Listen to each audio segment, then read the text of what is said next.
right? Fourth week, yeah. Local Government Academy. Tonight we have Public Works and Mobility, and then Parks and Rec later. For those of you who might have come in late, we're just trying to split people up, so if you can find a chair with a sticky note. I know it's hard from the back to see. If you come up here, there's some chairs over here. We're just splitting up for a game. So the other thing I'm going to mention is we're going to close the doors in about 10 minutes, just so we had some public come in and think there was like a meeting. So we're going to close those. So if you leave, if you could just let me know so I can make sure that you can get back into the thing. Sweet. Do you want to say anything else about the course? My name is Mirta Becerra, and I'm not Bob Campbell. Thanks for clearing that up. And I'm the chair of the Public Works Committee. The city, as you probably already know, has different committees, so I chair that committee. And I always, say that it's the one committee that gets a lot done that people don't usually notice, because a lot of things are either underground or it's the streets that we drive on. So, lots of work happening in that department. And I'm glad I'm here to answer any questions that you have. Awesome. All right, I'm going to hand it over. Okay. Thank you. Thanks for being here tonight. My name is Jeremy Keene. I'm the Director for Public Works and Mobility. I get to lead a really amazing team of people that, like Mirta said, just covers a really wide range of things that a lot of people don't even think about in your daily life. And I always say, like, if my phone's not ringing, that's a good sign because things are working. So thank you, council members, for being here tonight. Appreciate all the support we get from you. I want to introduce a few of my staff that's here tonight. Gwen Langquist, who's our communications specialist, is running the show. Ross Mullenhauer is our engineering manager. Brian Hensel, who's our deputy director for streets. Logan McGinnis in the back is our deputy director for utilities. So they'll all be here to help us with our little exercise tonight and answer questions. I'm just going to talk for a few minutes and then we're going to have some fun. So, Public Works is really about, it's about infrastructure and services related to infrastructure. So we do transportation, we do utilities, a lot of the core services that help make the city work. That's what falls under the Public Works. And we love solving problems. Like, a lot of what we do is figuring out how do we make this work better, how do we fix what's wrong, how do we make good use of the money that all of you pay in your taxes to make infrastructure for a city to function. When we all get together and live in a place, it's what makes a city work is to have these collective public things that let us all focus on the lives that we lead, the jobs that we do, and we all rely on those things, whether it's getting somewhere in your car, or whether it's getting clean, fresh water from your tap, or flushing your toilet and not having to worry about it anymore. So we have 5 divisions in Public Works. Administration, which is me and our business and finance team, our communications, safety and risk management, so we're kind of the behind-the-scenes administration piece. And we have a planning and engineering division, so this is transportation planning, which includes our MPO, which is the Metropolitan Planning Organization. This is how we allocate and decide what to do with federal funds that come to our city to spend on transportation. So it's kind of a city, state, county organization that administers those funds. And then we have engineering, which includes development, review, and inspection, service transportation, and utility engineering. And street maintenance, stay there for a second. Street maintenance is a lot of stuff you see out there. Paving, potholes, chip sealing, crack sealing, a lot of that work that you're seeing, all snow plowing, if we ever have winter again. The street sweeping, leaf collection, Brian's team does all of that work. In addition to that, we have a team that does our traffic signals and street lights, and they also maintain all of our communications for the city. So radio communications, radio towers up on the North Hills and a couple other locations around town that help with police and fire communications, as well as our own radio system for Public Works. And then we have traffic services, which is our group that does siding and striping, and takes care of a lot of the snow maintenance on sidewalks and bridges and some of the smaller areas that require smaller equipment or handling, sending traffic services. And then the utilities, there's three big groups in utilities. We have the water utility, stormwater, and wastewater. And so, obviously, the water system is I'm sure you understand what that does. Stormwater, we're focused on how we protect our aquifer, which is where we get our water, and also making sure that when we have runoff to the rivers and streams, that water is as clean as it can be before it gets back to the river. As well as flood control, flood protection, so some of the levees and dikes that we have along the river, and various areas where flooding is a risk, our stormwater utility takes care of those things. And then finally, wastewater, which is collections, which is the sewer system. It's how we get everything to the treatment plant, and the wastewater treatment plant cleans the wastewater, and we discharge a portion of that back to the river, and we take biosolids, and those are turned into compost. And then we also do some land application. If you've seen the big poplar farm out there on Mullen Road, it's about 70,000 poplar trees that are taking up a lot of the nutrients that are in the wastewater and keeping that out of the river. And then finally, we have the Missoula City Cemetery, which you may not know, it belongs to Public Works, but I didn't know that when I took the job, but it's been a really interesting part of the job to learn about cemeteries and how that works. It's over 100 years old, has some amazing history. It's a beautiful piece of open space with beautiful arboretum and a lot of great history. And it's open to the public, which is something that not everybody knows. So we want to invite people to come and visit the cemetery and see what it's all about. So our strategic focus is really centered around the city's three main pillars.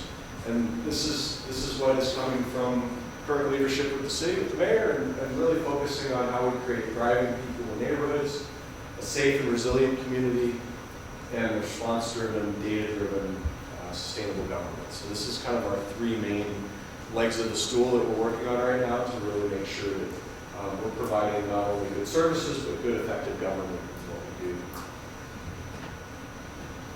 Our budget is about $56 million a year. This is our operating budget, so this is what it takes to run our department.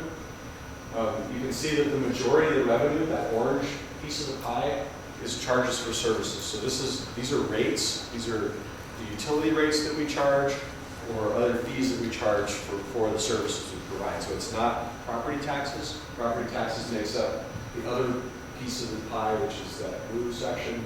That's the other major section, and that comes through the road district, which is one of the taxes you'll see in your tax bill. On the expenditure side, you can see that most of our cost goes to people. There's a lot of people to run all the stuff that we have, 183 people in Public Works right now, so that's a large department. And then our second largest piece of the pie there is operating expenses, which is all the stuff that we use, fuel and supplies and all the things that it takes to run the department. You can see there's a pretty big chunk there for debt service, and that reflects two things. One is that when we acquired the water utility almost 10 years ago now, we took on a pretty big debt load to acquire that utility, and has really let us reinvest in that utility and really make sure that we're providing a good, reliable, sustainable utility service. And then it also reflects the capital projects we do. So we do a lot of long-term investments in projects that will last for 30 or 40 or 50 years, and so we finance those with debt. So that shows up in the operating budget as well. So how do we measure our success? We've really identified these 5 major things that we're looking at and trying to track for measuring what we do. And leak reduction is a big goal in utilities.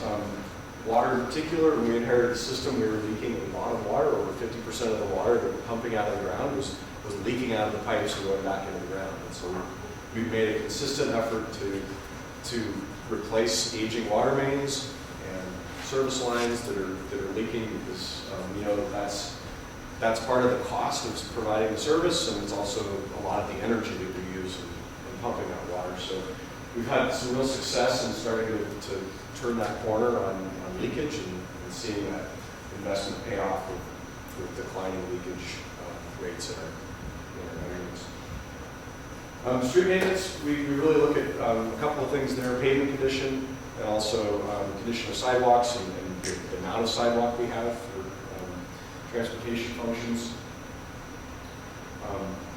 Housing units, Public Works, because we have a role in reviewing development, we're part of the production of housing, and we measure how many housing units we're permitting every year to make sure we're keeping up with demand, to help keep affordability at a level that it's sustainable. Something that I'm sure you're all aware of. In Missoula, we've had a hard time keeping up with affordability, keeping up with supply of housing, and so it's a metric we watch really closely to make sure that we're doing everything we can as the city to see that housing production is happening. In transportation, we really look at how do we provide multimodal transportation. And one of our goals is to see a greater shift in transportation modes so that people have opportunities to get around by walking, by taking the bus, by riding their bike, as well as using the car. But what we realize is that it's difficult or impossible for us to provide transportation for cars alone. Just the cost and the sustainability of that.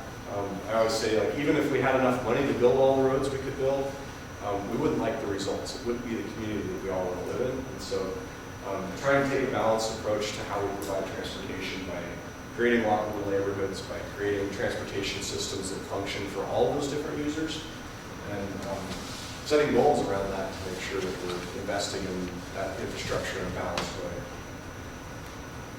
Then last, greenhouse gas emissions. We are the #1 user of energy in the city. We use more energy than anybody else, primarily because we do a lot with utilities. So pumping water, treating water, all those things takes a lot of energy. And so we were very focused on how we reduce our greenhouse gas emissions, looking at things like solar power, looking at things like more efficiency with our pumps, looking at energy efficiency in our buildings. So all those things are things that we're measuring to keep track of the way that we impact greenhouse gas emissions. And then the way that we purchase power, we're also looking at how can we buy green energy. So looking at the utility companies that are able to provide green power sources, leveraging that as well. So we have some big challenges. I'm not going to try to read all of this, but our big issues, like everywhere, aging infrastructure, maintenance. We have a lot of stuff that was built 40, 50, 60 years ago and has come to its life, and we're struggling to keep up with the replacement of that. Limited funding.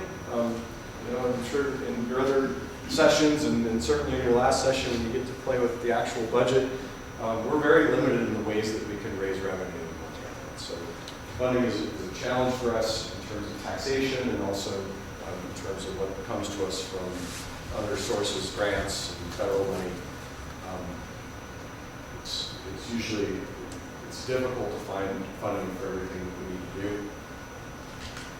We saw a lot of inflation in cost in the last 5 to 7 years. It's starting to steady out again, but there was a pretty big increase in the cost of providing services and materials and labor. All of those things went up, and our funding did not keep up at the same rate. Workforce is a big challenge for us because we have an aging workforce. I just came from a retirement party from one of our water utility folks, retired after 40 years at the water utility. That is a hard experience to replace. And so we have new folks coming in with a lot less experience, and there's a pretty tight job market still. We're challenged to find people to come work at the city and to do the work that we need to do.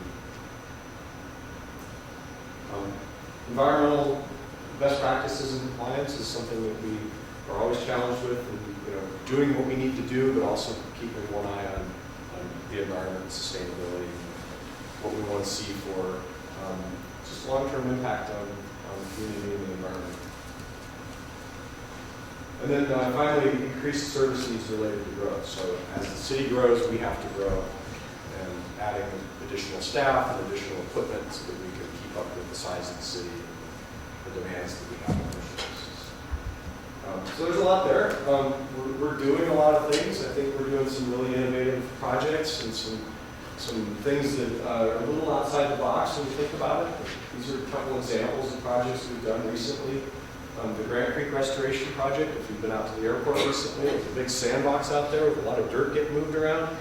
And what happened there was we realigned the old Grant Creek channel, which had been converted basically to a ditch in years past to allow for agriculture. And we put it back into a natural stream. And that did two things. It restores that natural function of the stream, and it also took care of a floodplain issue on that entire property that will allow for development to happen. So we created a new stream corridor. It'll have a 400-foot wide riparian buffer, and then all that other land is now available for development and is protected from flooding. So that's kind of a win-win-win. That's an unusual project to be able to do something like that, where it has multiple benefits. We also got a couple important transportation projects done in the last year. We built the Scott Street Roundabout with Scott and Phillips. Long awaited, much needed project that has been real successful. And we got the Craig Lane light at Orange Street built, which has also been a real safety concern and improves our transportation network, makes turning in and out of the street a lot easier. I mentioned water leak reduction before, so you've almost certainly seen one of our water projects. They're all over town. We're replacing these almost 100-year-old mains that were leaking, and we are seeing dramatic decreases in our leakage, 30% in the last 4 years, as a direct result of investing anywhere from $5 to $10 million a year in our water system. So that's a real success for us, and it translates to being able to keep your rates lower than what we charge for providing water. And finally, code reform and manual update. We just finished a major rewrite of our entire development code. New zoning for everybody, and what went along with that was a new public works. Well, it's a city standard specifications manual. We used to call it the public works manual. It actually includes Parks Department. It includes everything that we do with infrastructure now, and that's a companion piece to the new zoning and subdivision code, which really provides all of the how we get it done piece of engineering and developing those infrastructure pieces. So, what's next for us? We have a couple of major projects happening. The Downtown SAM project, Safety, Access, and Mobility project for downtown. It's a $25 million grant that we got to convert Front and Main to two-way streets, to add bike facilities on Higgins, to do a lot of really nice work on the riverfront with new access off the bridge for ADA accessibility, ramp down from the bridge down to Karis Park, some trail widening, some widening of the trails, and lighting of the trails. So that'll be a real transformative project for downtown, and a major effort for us over the next couple of years to get that built. We'll see continued work on the water main leakage that we're doing, and we're also going to start working on sewer main rehab. So we have the same situation as sewer mains, where they're getting quite old, and we're going to start working on replacing and lining some of those sewer mains to keep them in good service. We're in the middle of a major upgrade on our compost facility. So out there at the wastewater treatment plant where we do compost work, we're putting in a modern composting facility that will really help with both the efficiency that we make the compost, and also with odor control, and also with groundwater protection. So it's a nice project that we'll see come online sometime later this year. And we're also working on the Broadway building, which is where a good portion of Public Works is housed. It's the Missoula Water Building on West Broadway. And after kind of a long process of looking at different options for what our future needs are for office and shop space for our utility, or for the Public Works Department, we finally decided that we have a pretty good location, and we just have an old building that needs some upgrades. And so we're going to do a big remodel and build some new space for our utility vehicles and modernize that facility. So that's what that's kind of a snapshot of what we're working on right now, and a little longer than I meant to. But, we're gonna switch it over to exercise tonight and give you all a chance to participate. And goal here is to see what you know about public works and to give us a chance to fill in the blanks and answer some questions. So we divided you all into teams. So hopefully you got a good team. I'm going to turn it over to Gwen to run this. Okay, so you should all have a sheet in your section and a writing implement. Feel free to follow along. You can write down your answer. Keep it secret, keep it safe. That's why we tried to separate you guys out. It looks like the teams are fairly easily mapped. Feel free to have it already. Yeah, it's for us. It's okay. Cheers. And we're going to start with the group all the way at the end, group number 4, because I feel like, why not? Hello, group number 4. So feel free to pick a category. We have 6 feet of knowledge, which is going to go over the Missoula City Cemetery. We have street smarts, all things, the streets department. We have go with the flow, which as you might imagine is everything about our water utilities. And then we have from design to delivery, engineering, and planning. And so when you pick a category, the division lead from that category will read the answer, I guess. And then your team will have a hot minute to keep us amongst yourselves to come up with your answer. I have the theme music all turned on so that we can keep track of time. And we'll see how far we get. We have a hard stop at 7:40, because we want to give you a little bit of time, and also because Parks and Rec is going to take it from there. We want to leave plenty of time for them as well. So, group number 4, where would you like to start? We'll start with street smarts for 100.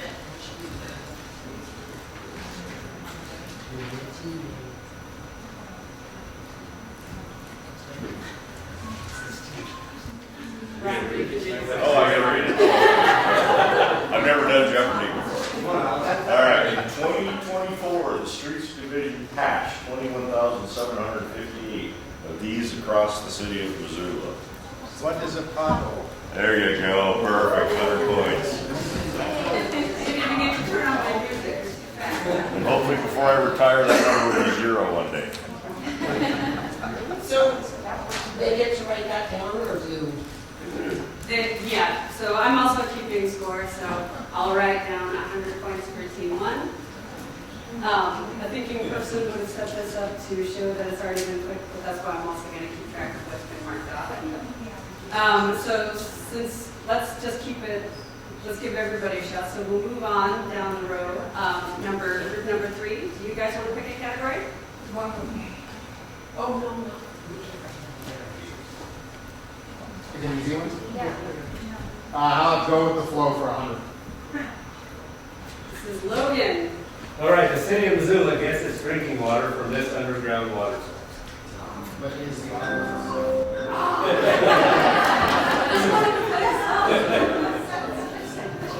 Yes. Sorry. Okay. Yeah. What's your answer? What is the aquifer? You are correct. Yeah, and it's called the Missoula aquifer. Be a little more specific.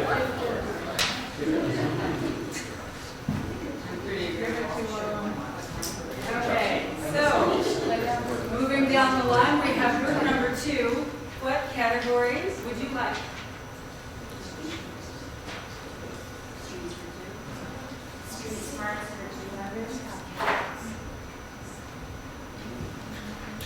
Traffic signals do not change when you flash your headlights because they rely on these systems instead. There are multiple on that one.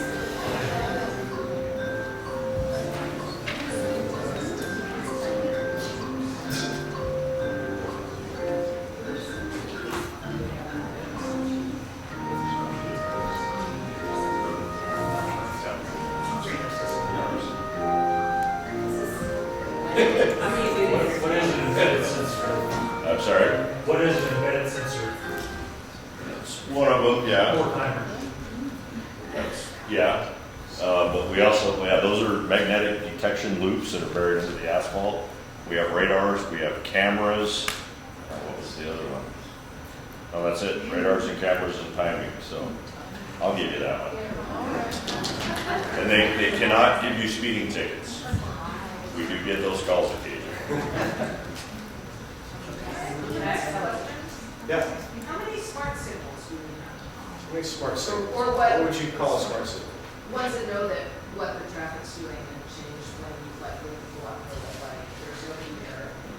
Yeah, well, that's part of what that does. So signal detection will, depending on how the signal's operating, can detect when there's a vehicle there and Yeah. cue the signal. Most of the signals are in some kind of timing, a coordinated timing, and so it may not immediately change the signal when you pull up. It's waiting until it has the right direction. But do most of our signals have that capability or not? It depends. And most of our signals are actually Montana Department of Transportation. So I'd say most of our signals have detection. I think they do. The loops are kind of going away. Yeah. Some of our oldest signals in the downtown area are just running on a fixed timing. And that's one of the things that we'll upgrade to this downtown center project. The signal detect bicycles. Yes, the one at South and Johnson, where that diagonal bike trail goes. It's can be a little temperamental, but yeah. Some are better than others. The newer technology, the radar and the video detection does a much better job. I could not fake that one out. I try to go with my dog and pretend we're a bicycle, but it never believes us. It's a temperamental one, yeah. All right, let's keep rolling. Let's go to the next one. Group number 1, do you know what category you'd like? We're up to $16 for 400. Oh, I like it. All right, this annual event at the Missoula City Cemetery connects visitors with the people behind the headstones through live storytelling and historical interpretation. What is stories in the stone?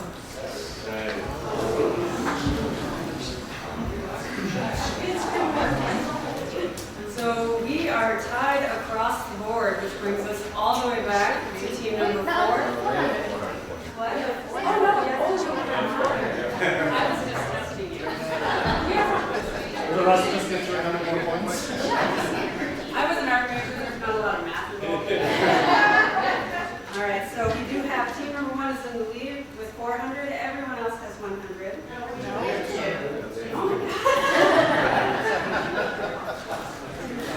Thank you. Okay, 400, 200, 100, 100. Now I got it. Team number 4, what category would you like? We will do go with the flow for 300. I will make a note of that this time. Okay, most of Missoula's stormwater is discharged here.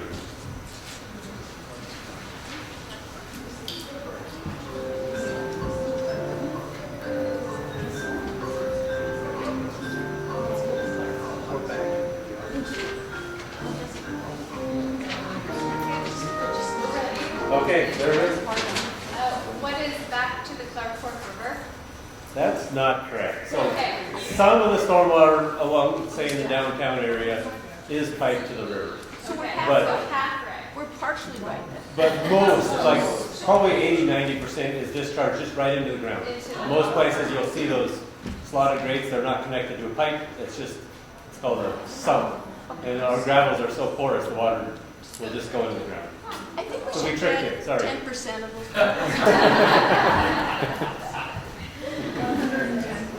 Okay. So we'll move on to group number 3. What category would you like? Can we do street smart for 400? Yes. I wrote this question, so don't throw anything at me. Name 3 things that snowplows must plow past and create berms in front of to make large-scale snow removal efficient in a dense urban environment.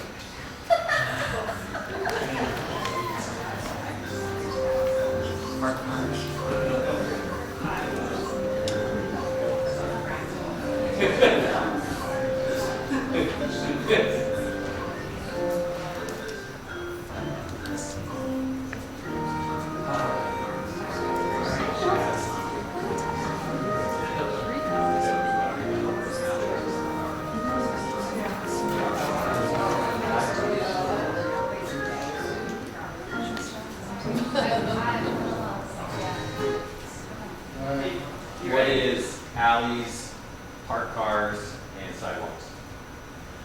You got one of them. And I will preface everything except this year. No, mailboxes, parked vehicles, and driveways. And the reason I put this in here is when we get even a moderate sized snow event, our phones get lit up because we block all these things and people get really frustrated. And if we had to stop and custom plow, what do you think, 30, 40,000 driveways in Missoula, we would never get anything done. So unfortunately, we just have to plow by and then rely on all you good folks to move those berms. And I realize it's frustrating and difficult, but it's one of the biggest topics that we discuss every time it snows on our phones. Do you want to give partial points? Because they go. I think so. Okay, I want our 10 points.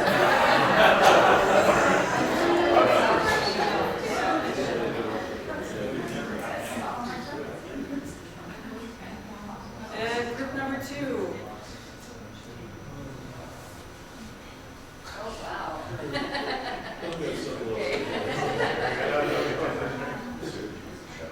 Ross is feeling very left out. Ooh, I like it. Alright, Missoulian spraying organic materials like yard clippings, shrubs, and Christmas trees to garden city compost. This additional source is also used by the facility to create compost. You guys know a little bit about compost. What goes, two things that go into compost.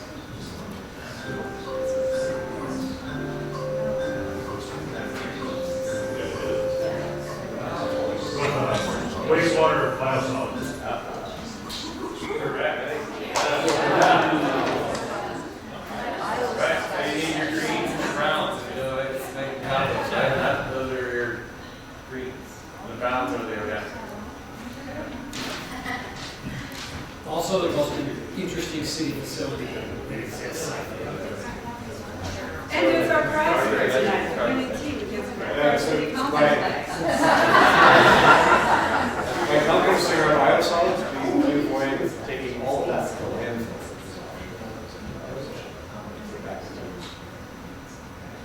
All right. Group number 1. Go with the flow, 400. Okay, manhole lids are round to prevent the lid from doing this.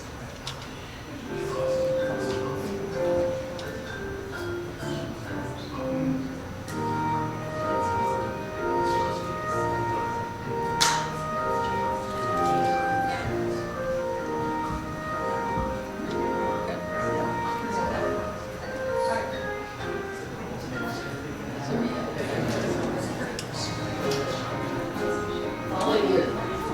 That is great. If they're rectangular or square, there's always a way that they could fall down into the manhole. But a round one could never fall into the manhole. What's that? Yes.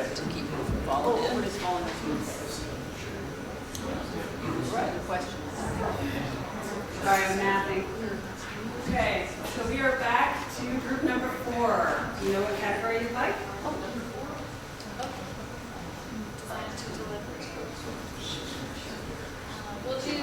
We'll do from design to delivery for 200. These facilities, which are maintained by the adjacent property owner, help create safe and walkable neighborhoods. Here's the favorite.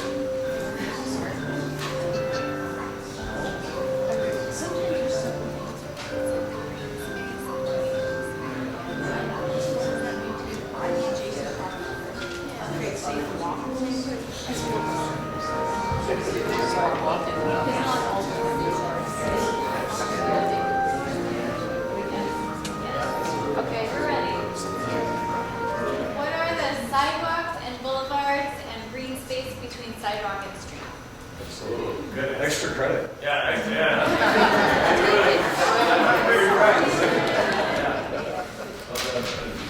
Is that right on boulevards?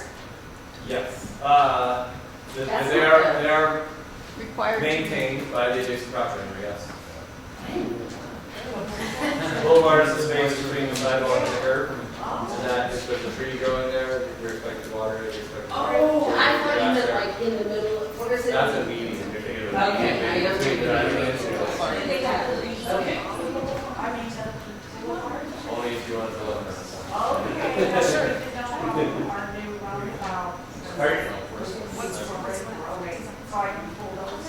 Yeah, the boulevard between the curb and the sidewalk, it's like green space, that was maintained by the property owners. So because you overshot, we'll throw on an extra 100 points. We'll make that one 300. Why not? You are a wise person. I think so. That confidence is. But I could be biased. We'll go with group number 3. Is there another 400 pointer left? No, negative. We got 300 in 6 feet of knowledge and 300 in design delivery, 300 street smart. 6 feet of knowledge for 300 for this. Right. Oh, this one's delightfully on this. This Irish-born mountain supposed early red light history, owner of multiple brothels, is buried in Missoula City Cemetery.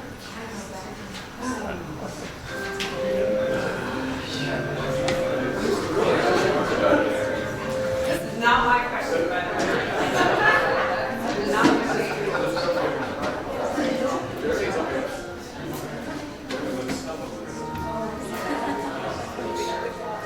Yeah, we don't know. Do we have a chance to steal?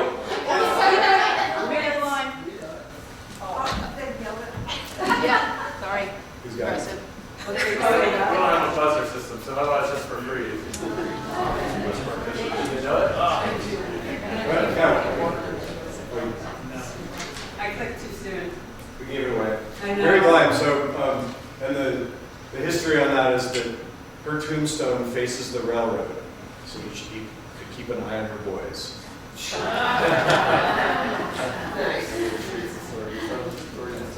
All right, so that was group number 3. So group number 2. The 300s that are left are street smarts for 300, and from design to delivery for 300. Street smarts for 300.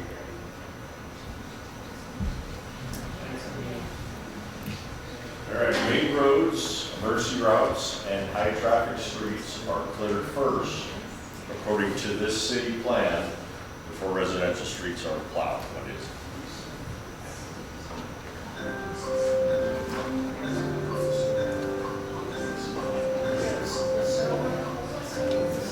Correct? Can you say it louder so everybody can hear it? Except this year. Brian's having the best winter ever. I wish they were all like this. All right. So then that brings us to group number 1. Available still, we have from design to delivery, 300. Go with the flow for 200, 6 feet of knowledge for 200, or you have 6 feet of knowledge for 100, design to delivery for 100.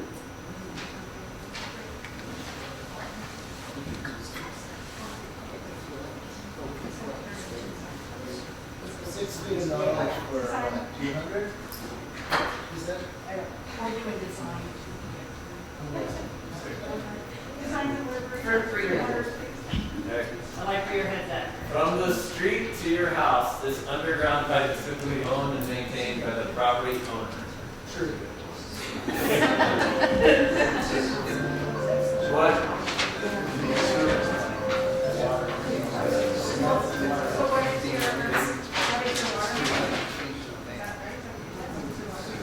Is that your final answer?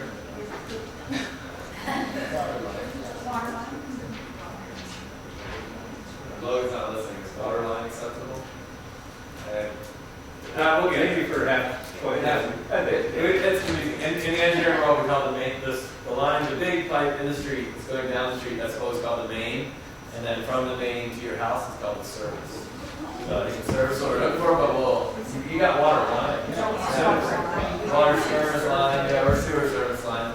That's Most people don't understand that if you own a house, you own the line all the way out to the main. If it leaks out in the middle of the street, sorry, that's your responsibility. There are leaks in the middle of the street? Yep, and it's on the service line, you know, if it's the main leaking, then obviously it's our responsibility to fix it. But if it's a little pipe that goes to your house and it's this far from the main, That's your baby. Sometimes those sewer services get plugged up, with tree roots, or the water services are underneath the garage and they need to be replaced.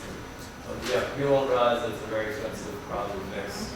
And that, it applies to sewer services too, so if you're, it's those off people going out of it. Your water meter, it's actually between the water meter and the main. Well, most water meters are in the house for older homes. Newer homes are in the meter pit in the front yard.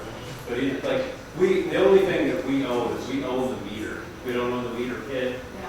And we own the radio that sends the reading. So most of those are in your house. That's why we have to get into your house to replace our meter. If our meter leaks, then we have to deal with the aftermath of that. But you own everything else from the point of connection to the main right up to your sink. So this is one of our big challenges when it comes to leakage. That we think half the leakage that we have is happening in these service lines, which are all privately owned. So we're working to incentivize and to help customers replace their service lines. So we've stood up a loan program and a service line replacement crew that can do that work. So in addition to private contractors, we're available to help with those replacements. So we're trying to help make that happen. And there's a third-party warranty available. It's a company called Service Line Warranties or Home Serve. I don't remember what. I'm sure you've got letters from them if you own a house, and they probably will send more letters. And we're actually hoping to implement warranty coverage for sewer lines. We haven't done that, but we have to talk to the city council folks. Have you had any claims by the home services Oh yeah, that are paid? They've done a lot of leak repairs. I think the claim limit is up to $8,500, which that won't typically pay to replace an entire service line. And it's up to them. I mean, if your line leaks out in the street, they're probably not going to decide to replace the whole line. They get to deal with that leak how they see fit, and it's got to stop leaking. But if they fix a leak today and there's another one 2 feet away tomorrow, then they have to do that too. So they do have a motivation to, replace at least. What if I decide I want to fix it? And you have the warranty coverage or no? No, I just want to fix it myself and go out and dig a hole and bandage it up. You can't do that yourself unless you can't excavate in, particularly in the right of way, without being a licensed and bonded contractor. You have to get permits. Mostly it's a safety thing. It's at least 6 feet down. That work needs to happen inside of a trench box, which I'm sure you don't have one of those laying around. I don't. Or an excavator to put in a hole. And if you want to hire a licensed contractor, you're totally welcome to go Yes. replace your service. If you think it's leaking, you can go do the work and replace it at any point. There's a question back here. How do you decide which street gets new water line? Because I see it happen some places. Yeah, great question. When did it come to mind, street? Great question. We go through a prioritization process where we're really looking at the age of that pipe, and we're talking to our operator crews, and they're kind of telling us how many leaks they've seen in certain neighborhoods. If they're out there fixing a leak pretty regularly, then we try to prioritize that. And we also have these records of when the pipes went into the ground, and what material they were in, what material the pipes are. We have records. I think it's pretty cool. The history part of this is we have a set of pipes that we're actively trying to replace, which are called invasion pipes. That's what we listed as. And I asked the question, why are they called invasion pipes? And it's because the material, it's a thin-walled steel pipe that went all the way to Normandy during World War II, and then came back and got sold to the States. Well, or it was surplus here. Surplus, It was created for beachhead invasions, and this stuff maybe never went over there. It's cool. Yes. But so that's how old some of this pipe is. Because a lot of it's for pumping gas, so people have, you pump gas, it's like, no, it was like surplus, it wasn't for, but anyway, sorry. No, that's good. And then we also try to prioritize our projects with other projects we have going on. So if we know that the street condition is really bad above it, and maybe Brian's doing some kind of project, or we have some other big project going on, then we want to get that underground work done ahead of time, or at the same time, so that the residents only have to see the street get dug up once. What we're seeing now is we've gotten through a lot of these priority one main replacements, which is the older pipes, the invasion pipe that we know is at its life and likely to be leaking. We're having to be more sophisticated in the way we figure out we should go next. And so we're doing a lot more listening. We have a whole system of listening devices that we can put on fire hydrants and other things to listen for leaks and then triangulate to pinpoint where those are coming from. And so our methods are getting more sophisticated as we get more of these leaks When finished. Jeremy says listening, you can hear water gushing out of a pipe, and there's acoustic devices that you can put on a hydrant and listen and hear that sound. Just like in your home, we always tell people if you hear in your basement, you hear a loud gushing noise, you might have a leaky surface underground that you don't know about. So, But it's how we're finding mostly leaks on service lines. Like, we put these in, we bought about 18 months ago, and we found 250 leaks, and about 70-some% of those are on service lines. It's what we need to do to reduce our leakage, but it might lead to a letter from us to you to say, you have a leak and you need to take care of it, because, you're contributing to using, a resource and power, and it's so. But we're doing everything we can to help with loans and, the warranty program and our crew that does some of the work and we do it at cost, so we're trying to help people, because it's, it can be $10,000, $12,000, $15,000 to replace a service line. And obviously most people don't have that just laying around, so we're trying to come up with tools to help solve that problem. What are the materials that are leaking? I know some streets you go down in Denver are they're full of asphalt cut out nearly every home. That's because the sewer lines were clay pipe and they collapsed. And we have miles and miles and miles of clay sewer pipes that are 100 years old. But they're in surprisingly good condition. If you don't disturb the ground around them, that stuff will last a long time. How about supply lines? Are they're steel or cast iron, or are they? We have a little bit of everything. We have the stuff that Ross was talking about is really thin-walled steel. There's calamine, which is basically like, that stuff's about 100 years old. It's galvanized. We have cast iron. We have lots of cast iron. We have PVC. We have ductile iron, which is everything we put in for the last 30 years is ductile iron. We have asbestos. Cement pipe, all in the South Hills is mostly AC pipe. And it's pretty strong stuff. I know it sounds scary, like my water's coming from a pipe made of asbestos. We do have to test for it. It doesn't, it's really not a water quality issue, but that stuff's not gonna last forever either. So yeah, we have a little bit of everything. And then we don't let, but yeah, I was just gonna say, we being you, the customer, there's probably 13,000 galvanized services. And there's no lead services, but lots of galvanized, and those things, they're 80, 90 years old, and they leak like this. It's just the reality. So, sorry to be the other interesting thing I think about Missoula is that in a lot of communities, if you had a leak, it would surface. It would be very obvious, and you'd have to deal with it because it would become a problem on the surface. But Missoula's soils are so rocky that we don't notice most of these leaks. They can go on for years and years and never notice because it just goes down back into the aquifer. Right. Oh, This is about, are we good on time? Is it okay? This is about your recruitment of your staff and your supporting people that you need to support Missoula. Like, what is your outreach? What is your plan? How do you get Missoula kids that are high school kids going on? How do you rope them in? And they might want to stay here, they might not. But how do you get them interested in this kind of stuff? Well, we have a high school intern right now. Who's spending some time working in our office and seeing what we do. We've been working a lot with the job services, the Job Corps programs that are helping people get into the trades. We're going to job fairs. It's a broad effort to try to find people that are interested. You're looking for people that are interested in the trades and interested in public service. And I think when you find them, they're amazing.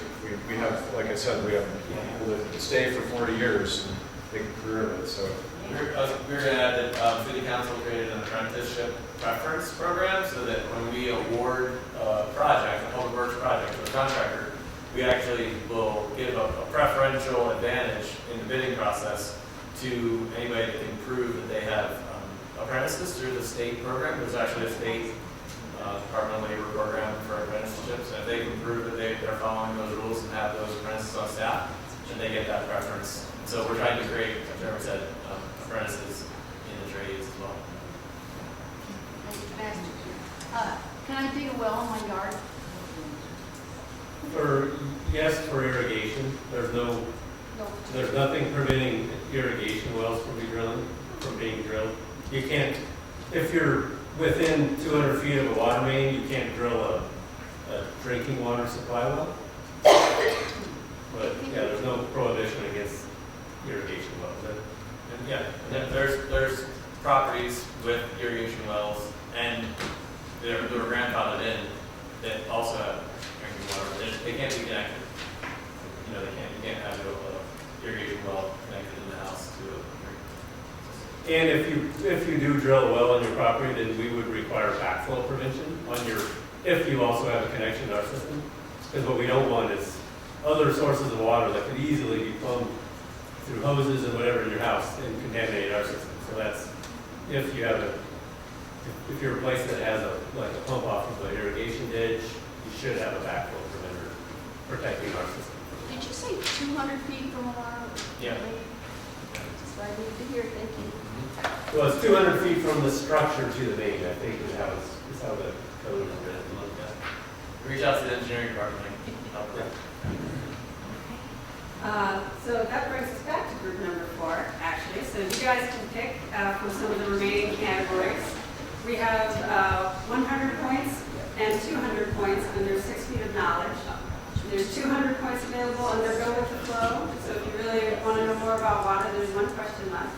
And there's 100 points left in from design to delivery. Here, we'll do 200 for Go With The Flow. Okay, this facility processes between 6 and 9 million gallons of water each day before it's safely returned to the Clark Fork River.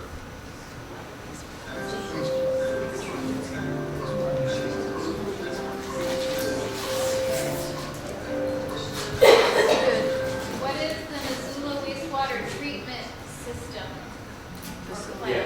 Yeah, wastewater treatment plant is kind of what it's historically been called. So you're right, and we like over the last 5 or so years, we've like to recognize it as more of a resource recovery facility because we are recovering those wild solids. We're using the wastewater in a beneficial way to grow the poplars. We produce biogas out of, our digester produces methane gas, and we have a big cogen unit that can either burn it for heat or make electricity out of it. And then, maybe you're aware, a couple years ago, we built one of the largest solar farms, behind the meter solar farm was called, in the state, or at least at the time it was one of the biggest. So we're proud of the resources that we recover out there. So that's what we like to call it as a resource recovery facility. But your answer is correct. And we also do tours out there. I think it's fascinating to go out and see it. If anyone's ever curious to go look at it. It's really cool. Group number 3, the options are dwindling. You have 200 points under the cemetery, or 100 points under the cemetery, or 100 points for design to deliver. We'll do 100 for design. Okay. Sidewalks, bike lanes, traffic signals, roundabouts, water main replacements, sewer lift stations, storm drain outfalls, and treatment plant upgrades are all examples of these.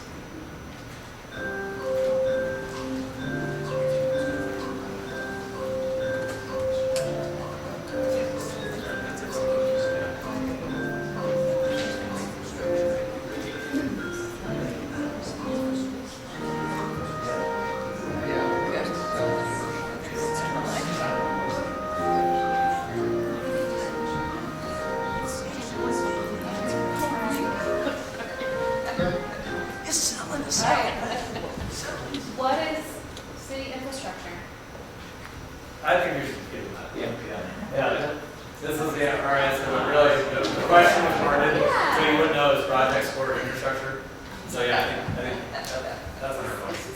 Yeah. We do projects on all those, manage through the engineering, organize the project for all those different categories are open.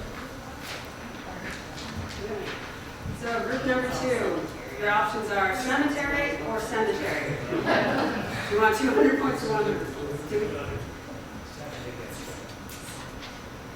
All right, which one did you pick?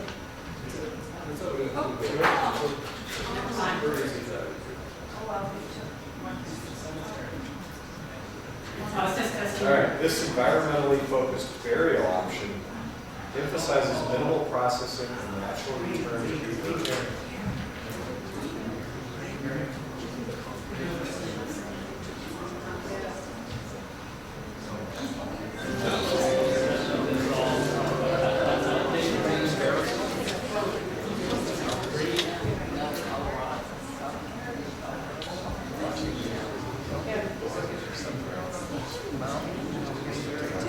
What is green burial?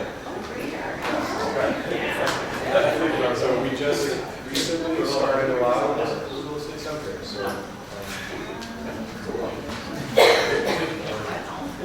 environmentally friendly way to. Okay, so your decision is really easy. You get cemetery for 100, which I already put it there on there. This peaceful community space welcomes visitors for reflection, remembrance, and recreation during posted hours.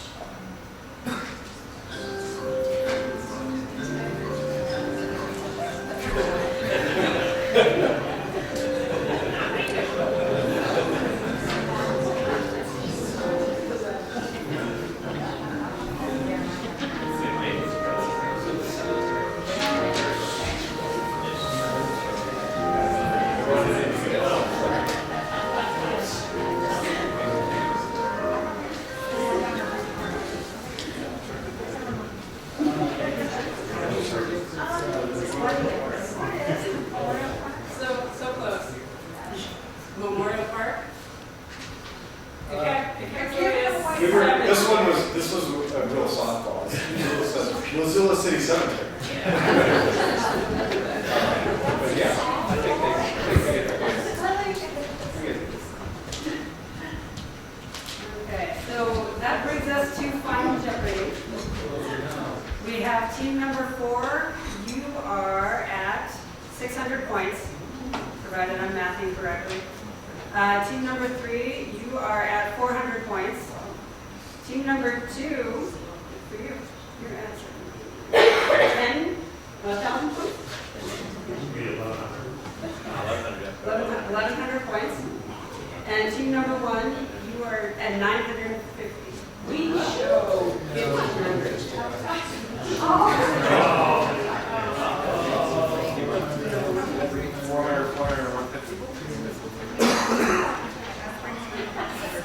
So we have 2 400s and then 150. And then 200. I thought we split that one. Oh, okay, so then it'd be 1350. I'm going to yes, we'll go with that.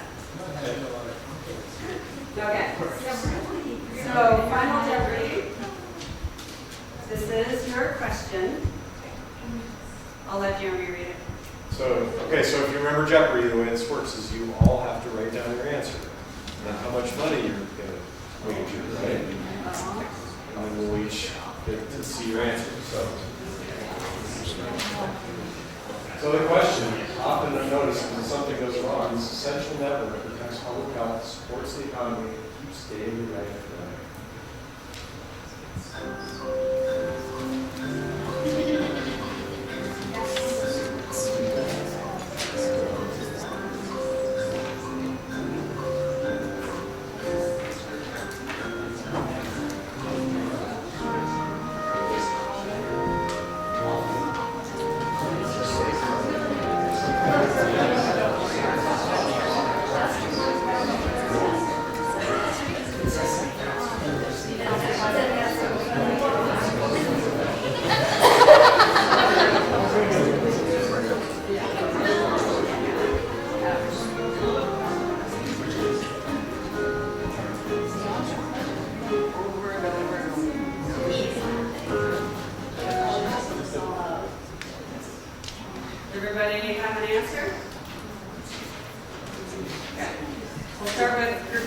for? Infrastructure services.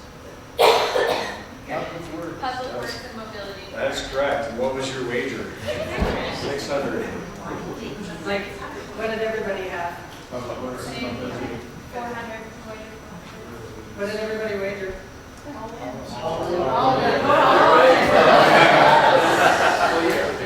We're gambling. Okay. Yeah.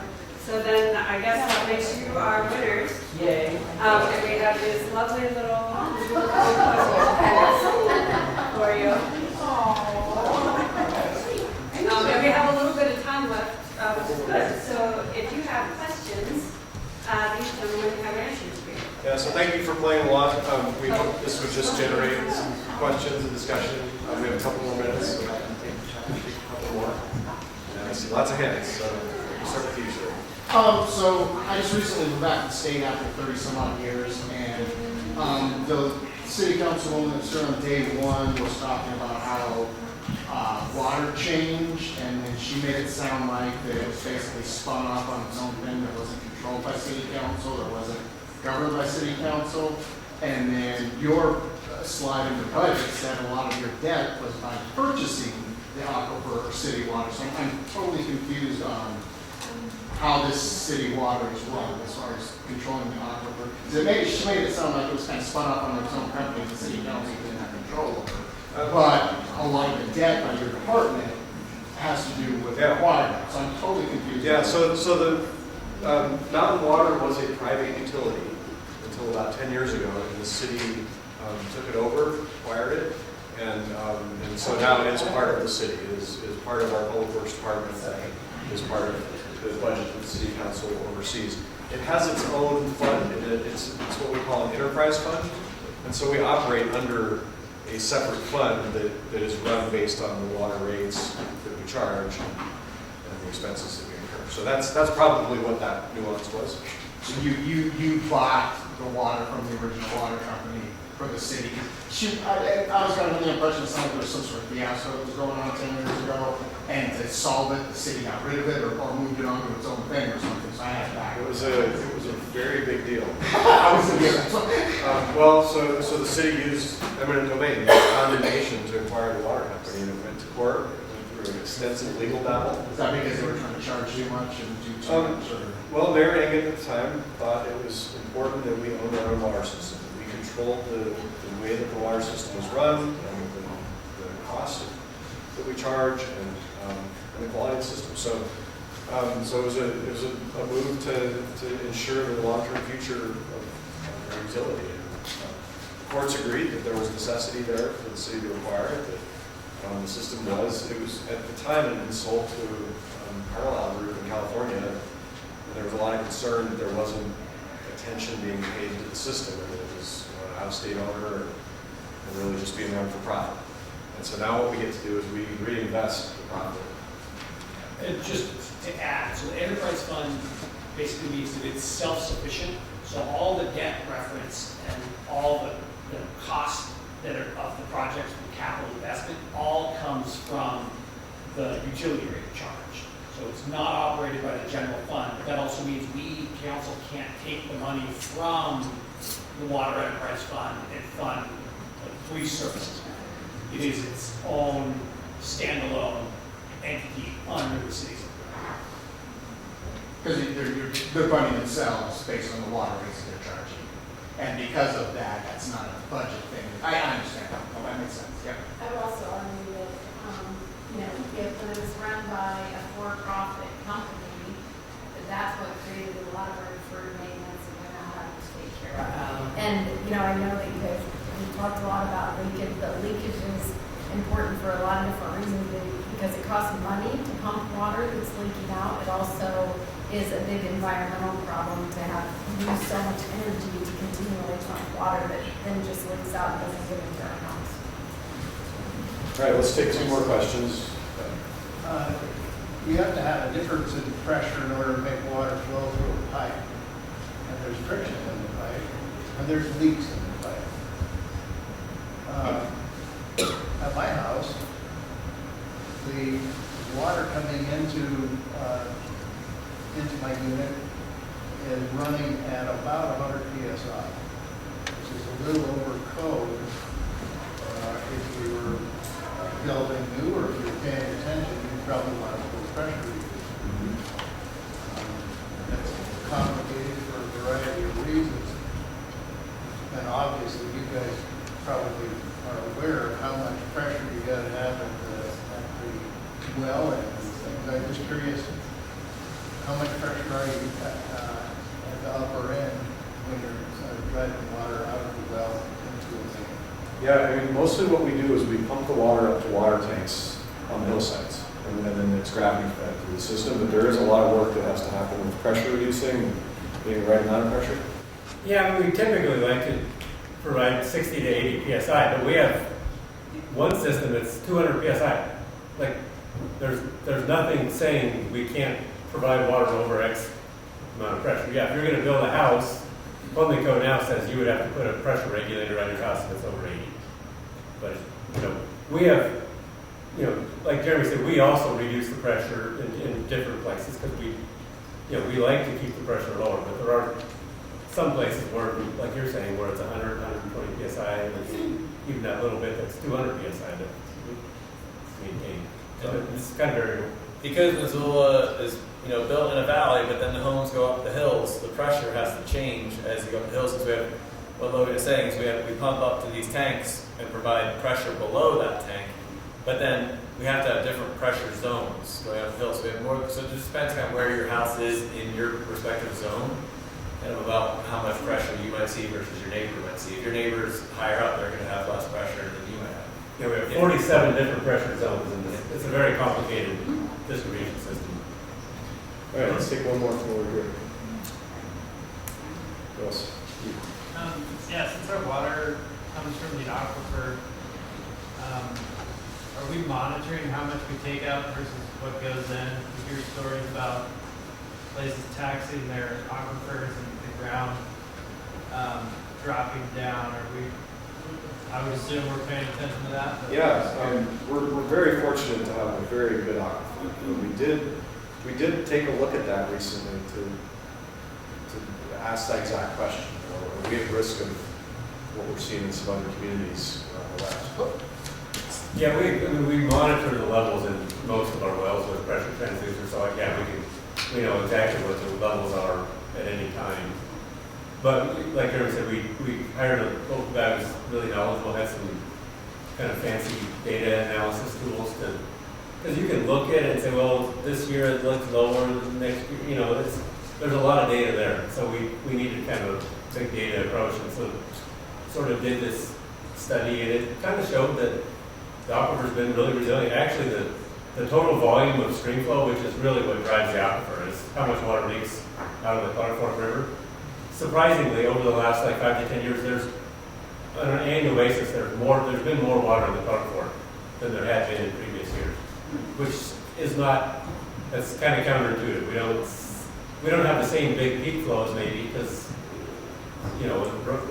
whatever. I mean, it can be a variable system, but it's just surprising that actually the river volumes have been higher than they had been in previous. So the aquifer is healthy.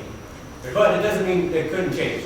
We do need to look out in the future because, climate's probably going to get drier. And so we do need to keep paying attention. So we're scoping a phase 2 with the same researcher and work with the guy at the university to try to do some more forecasting. What we've done is look back and say, okay, yeah, we're not seeing a trend in reducing the aquifer levels, but we also want to try to forecast, well, how can the climate change? How can stream flows change? And obviously we're growing, but like Jeremy told you, we're also leaking 30% less. So even though we've grown, we're actually pumping less water. So it's very dynamic, but things are looking good. But it's a very good question, and it's something that we're concerned about too. About risk of pollution.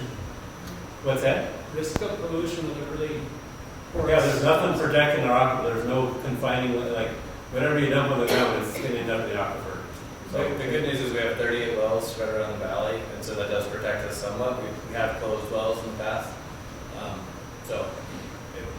we're pretty resilient from a local contamination problem. Just something to be aware of. Yeah. Okay. Well, we're at time, and I want to make sure that we leave plenty of time for Parks Departments. They'll do a great job as well. Thank you all very much for being here and for your questions.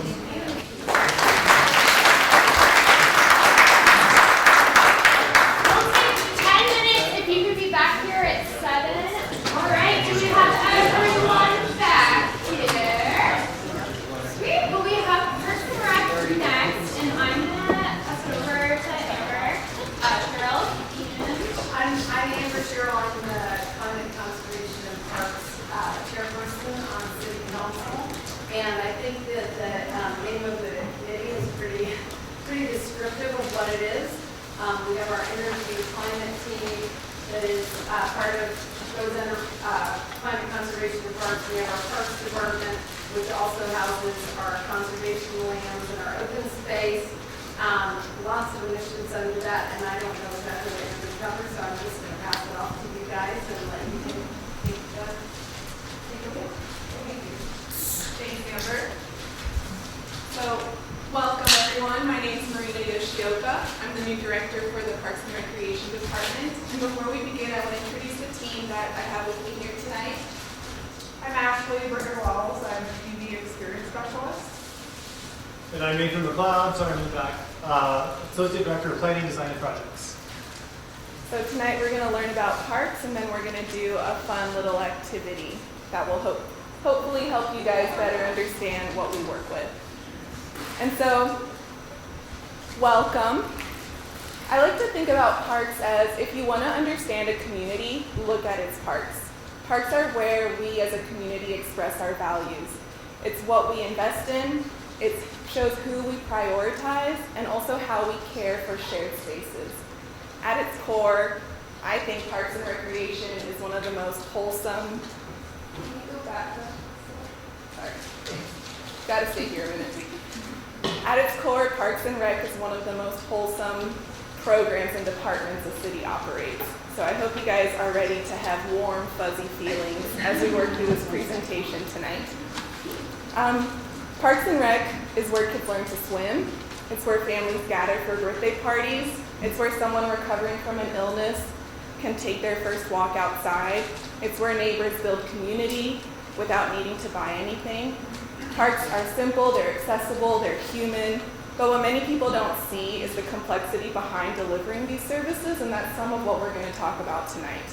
And so we're going to walk through how it all works, and then Nathan's going to run a fun exercise where we will put you guys in the role of making tough decisions, and I hope that it's going to be an enjoyable evening.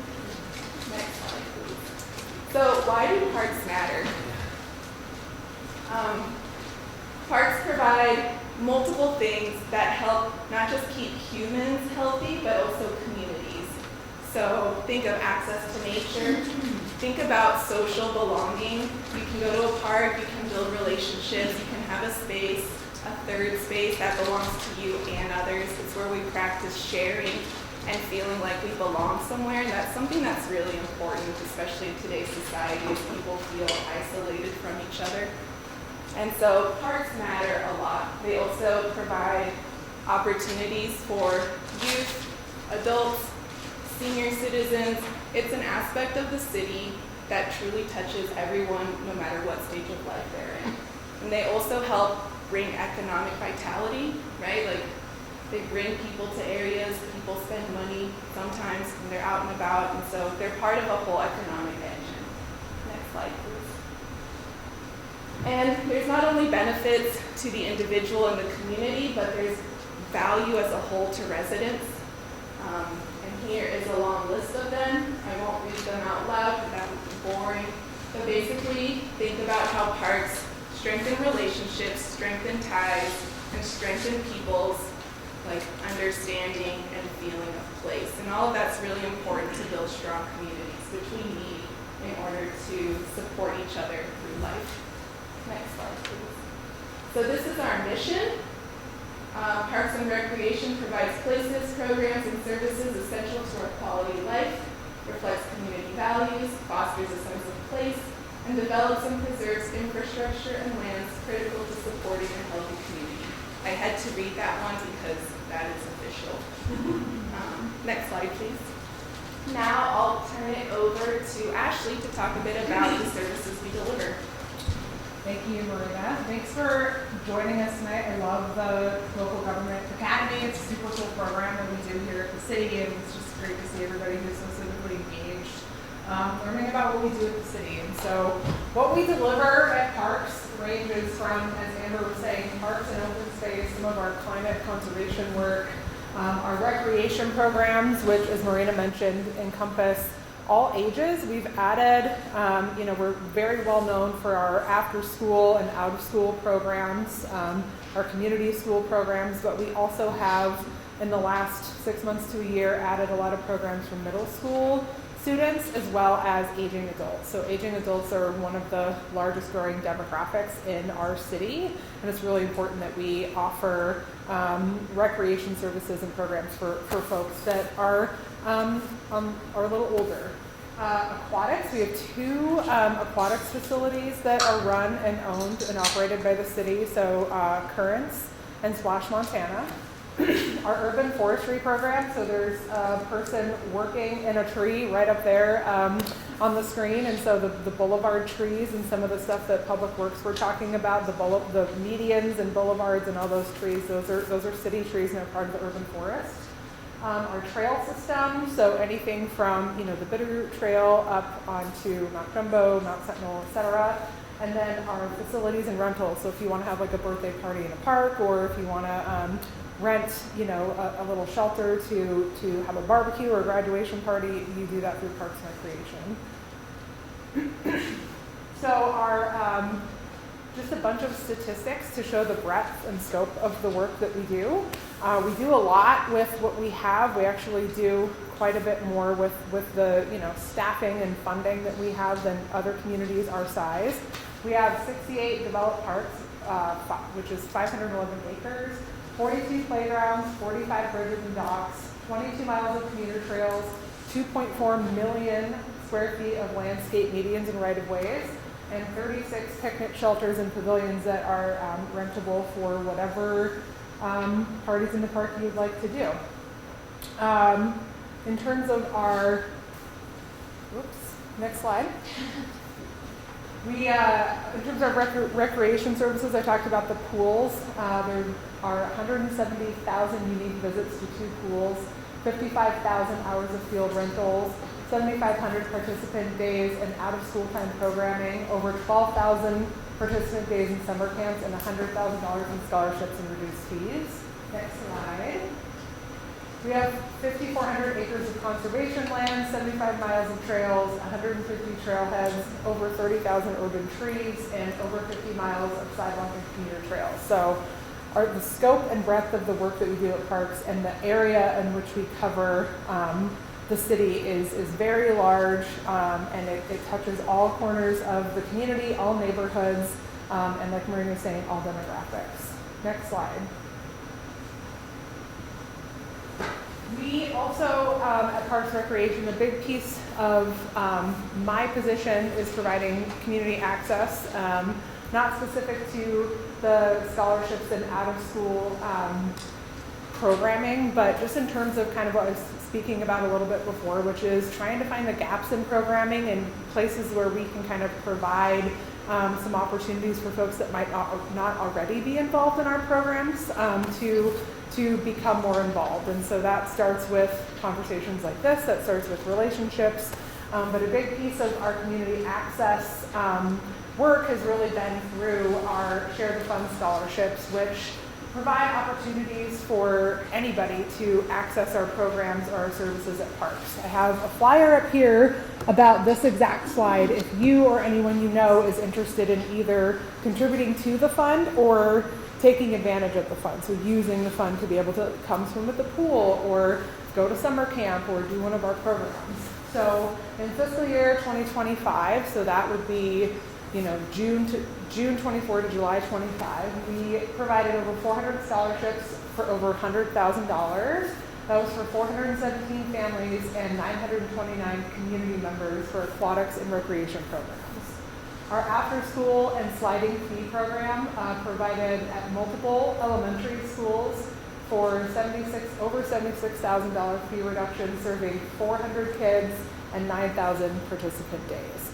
You might have also seen that when you live in Montana, you can choose a license plate, personalized license plate, and a portion of the cost of that plate will go toward whatever organization it supports. And this is our Parks and Recreation license plate. It's a Monty Dolac print with a cute little bear, and it's like, you know, facing the mountains, and it's super cute, super recognizable, but that also has a huge community impact. So from May 2017 to November 2025, those license plates generated over $113,000 for recreation and aquatics grants for families in need. So something to consider if you ever want to easily zhuzh up your car and then also contribute to a really awesome community asset. There's a ton of ways to get involved with us at Parks and Recreation.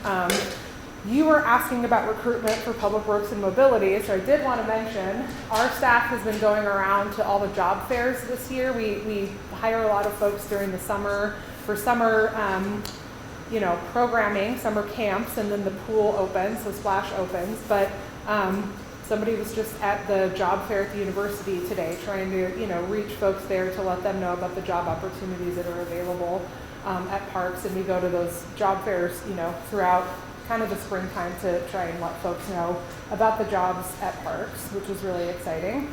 I do know anecdotally that a couple of our staff, one of our associate directors who's started, I think, as like a summer camp programmer, or has, was like started as a part-time sort of front desk person, and then has moved up into that role over the years. So I wanted to mention that because you asked about that in the Public Works presentation. So a lot of opportunities to work at parks, for anything from climbing that tree and helping maintain the urban forest to doing stuff like Marina and I do, or, Marina does a lot. I don't do as much as Marina does, but community engagement.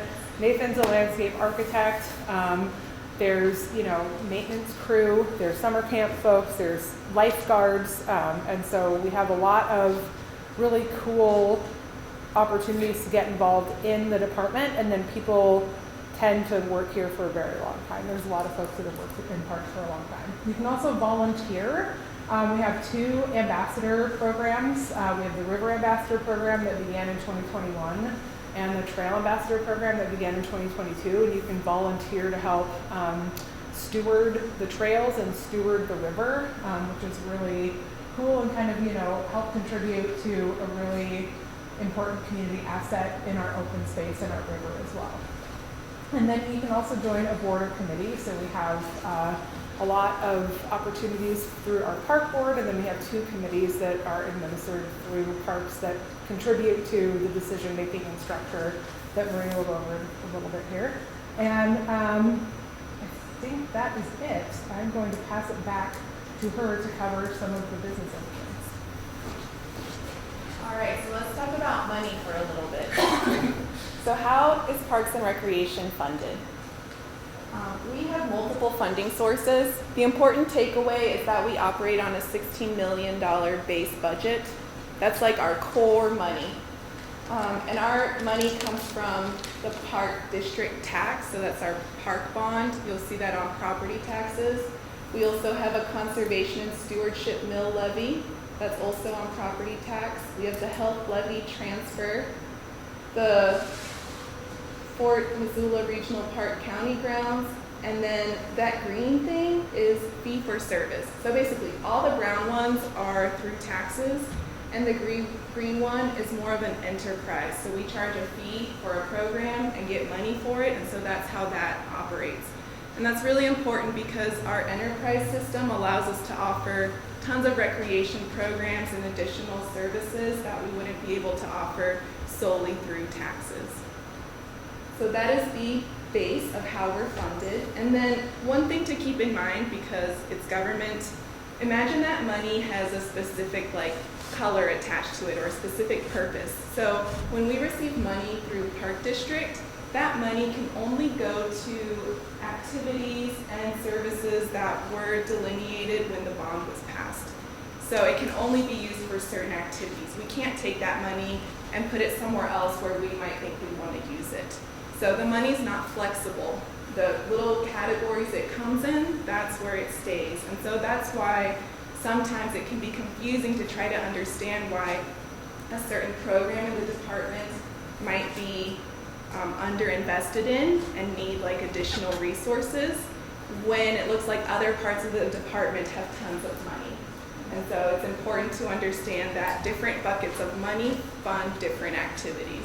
And that's something that I didn't fully understand until I got to work in government, and then I became incredibly frustrated.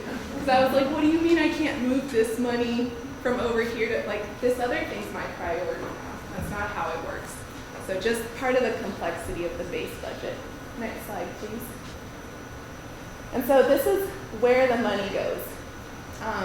We've got, the blue is personnel, and it's because people are expensive. When we're thinking of personnel costs, it's not just the wage that they get paid, it's also health insurance, it's workers' comp, it's additional benefits, it's the whole package, it's retirement, right? It's everything. And people, a lot of times, people see this and don't want personnel services to be what most money is spent on, but honestly, I'm confident that our staff is what makes Parks and Recreation so special. They do a tremendous work, and I think they're worth every penny of what they pull out of the budget in order to make things happen. They're incredibly talented, creative, and passionate, and when you have good people in a department, you can have really good programs and services. So don't let the big blue chunk be disappointing. It's actually a really good sign, and I'm proud to work in a department that invests so heavily in its team. I think that's really important and special. The green one is operating expenses, and so operations is everything from, it's a lot of what you see visibly, right? Like when you see people mowing, that's operations. Everything it takes to maintain facilities and buildings that you may not see, but when they're open and they're running and they're working, all of that is operations. So I like to think of it that when you can access the building, like say you go to Currents, and you go in there, everything you see that is moving and open and the lights, all of that is operations money. And then we have some smaller ones, and some transfers, that's moving money around, debt services. We do carry debt. Most of the debt comes from bonding efforts to build like big capital projects. We try not to carry too much debt, but debt is part of the reality to be able to build infrastructure and capital outlay, maintenance. Most of that you won't notice, but it's what keeps the buildings up and open. So moving on to how we are organized. I'm trying to hit my notes here. So we have a pretty big department. We've got 66 full-time employees who work year-round, and these are in maintenance, rec programming, aquatics, forestry, administration, planning, everything that Ashley covered earlier. And then in the summer, during all our summer programs, think of like the summer camps, right? We have over 186 of those. Think of the lifeguards you need at Splash and at the pool. All the summer stuff, think of the parks are open and the grass needs mowed, you need more maintenance people. We swell to over 400 employees. So it's a huge range, right? 60 permanent to over 400 in the summer. That's an enormous staff. And it's interesting because it's a lot of people, but when we compare to other cities' parks and recreation departments, it's actually a relatively small team for the scale of lands and programs and services that we operate. So it's a small ratio to all of the good stuff that we have in this city as part of the department. And so then how we're formally organized, this is a simplified chart because our real org chart is incredibly confusing and would not fit in one slide very nicely. But I'm the director. We have a deputy director. We've got, I like to think of the department, I should have made a different slide. I like to think of it as like two lungs. On one side you have operations, and in that team you've got your maintenance, you've got your developed parks, you've got all the urban forestry ecosystem services, so like lands, machines, movement, sweat, right? Like that's like hard labor. And then on the other side, I mean, everything's hard labor, but you know what I mean. You like get dirt on your clothes by the time you go home. And then the other lung is recreation programs, it's projects and planning, it's facilities, it's where we rent like all the adult, or not adult, but all the sports leagues, the athletic fields, all of that is in the other arm. And those people, it's also hard labor, but it's much more relational. It's working with people, it's being part of the community, it's education, it's all of that. And it's both together are our department. And so you can organize it a million different ways, but this is kind of the general way that we are organized.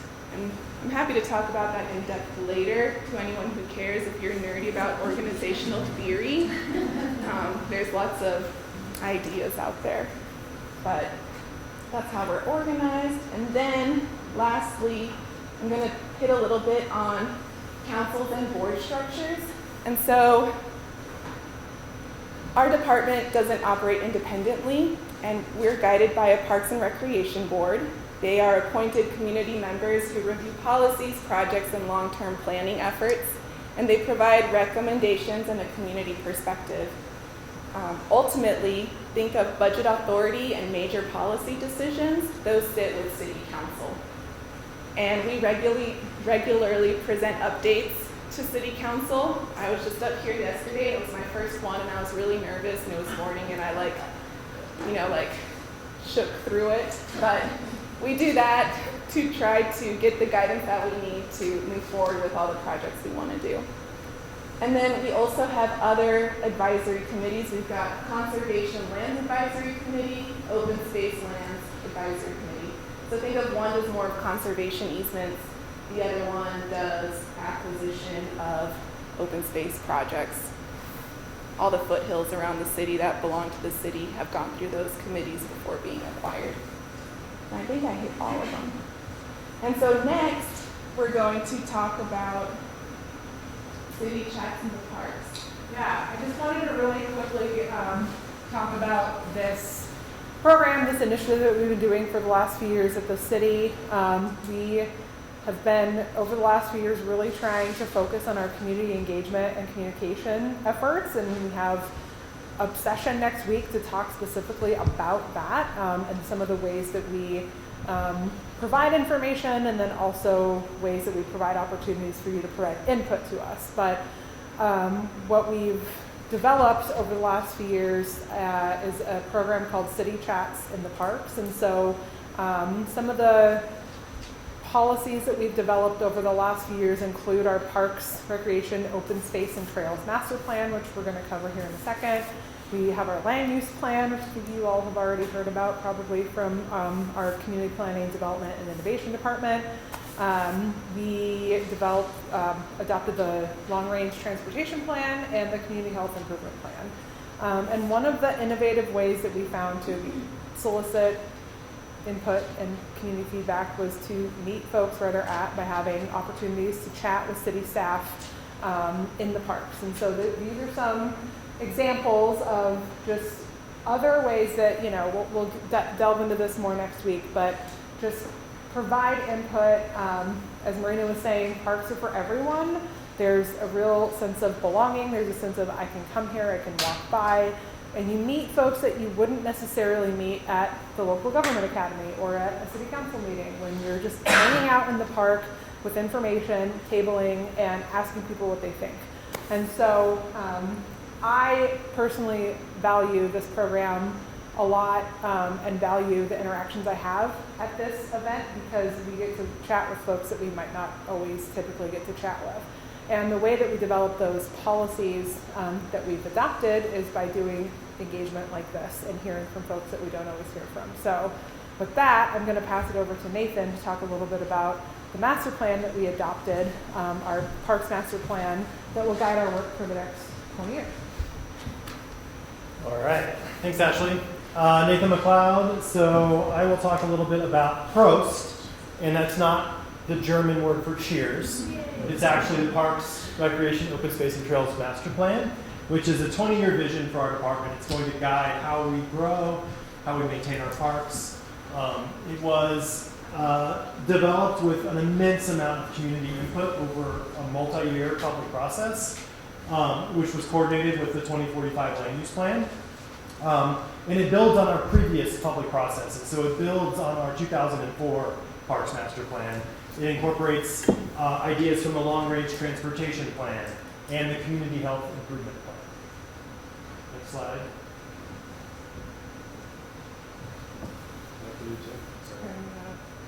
Okay. So as part of the PROS plan, we had, in 2024, we conducted a statistically valid survey where we sent mailers out to residents of the city and the kind of the fringe part of the city and Missoula County residents.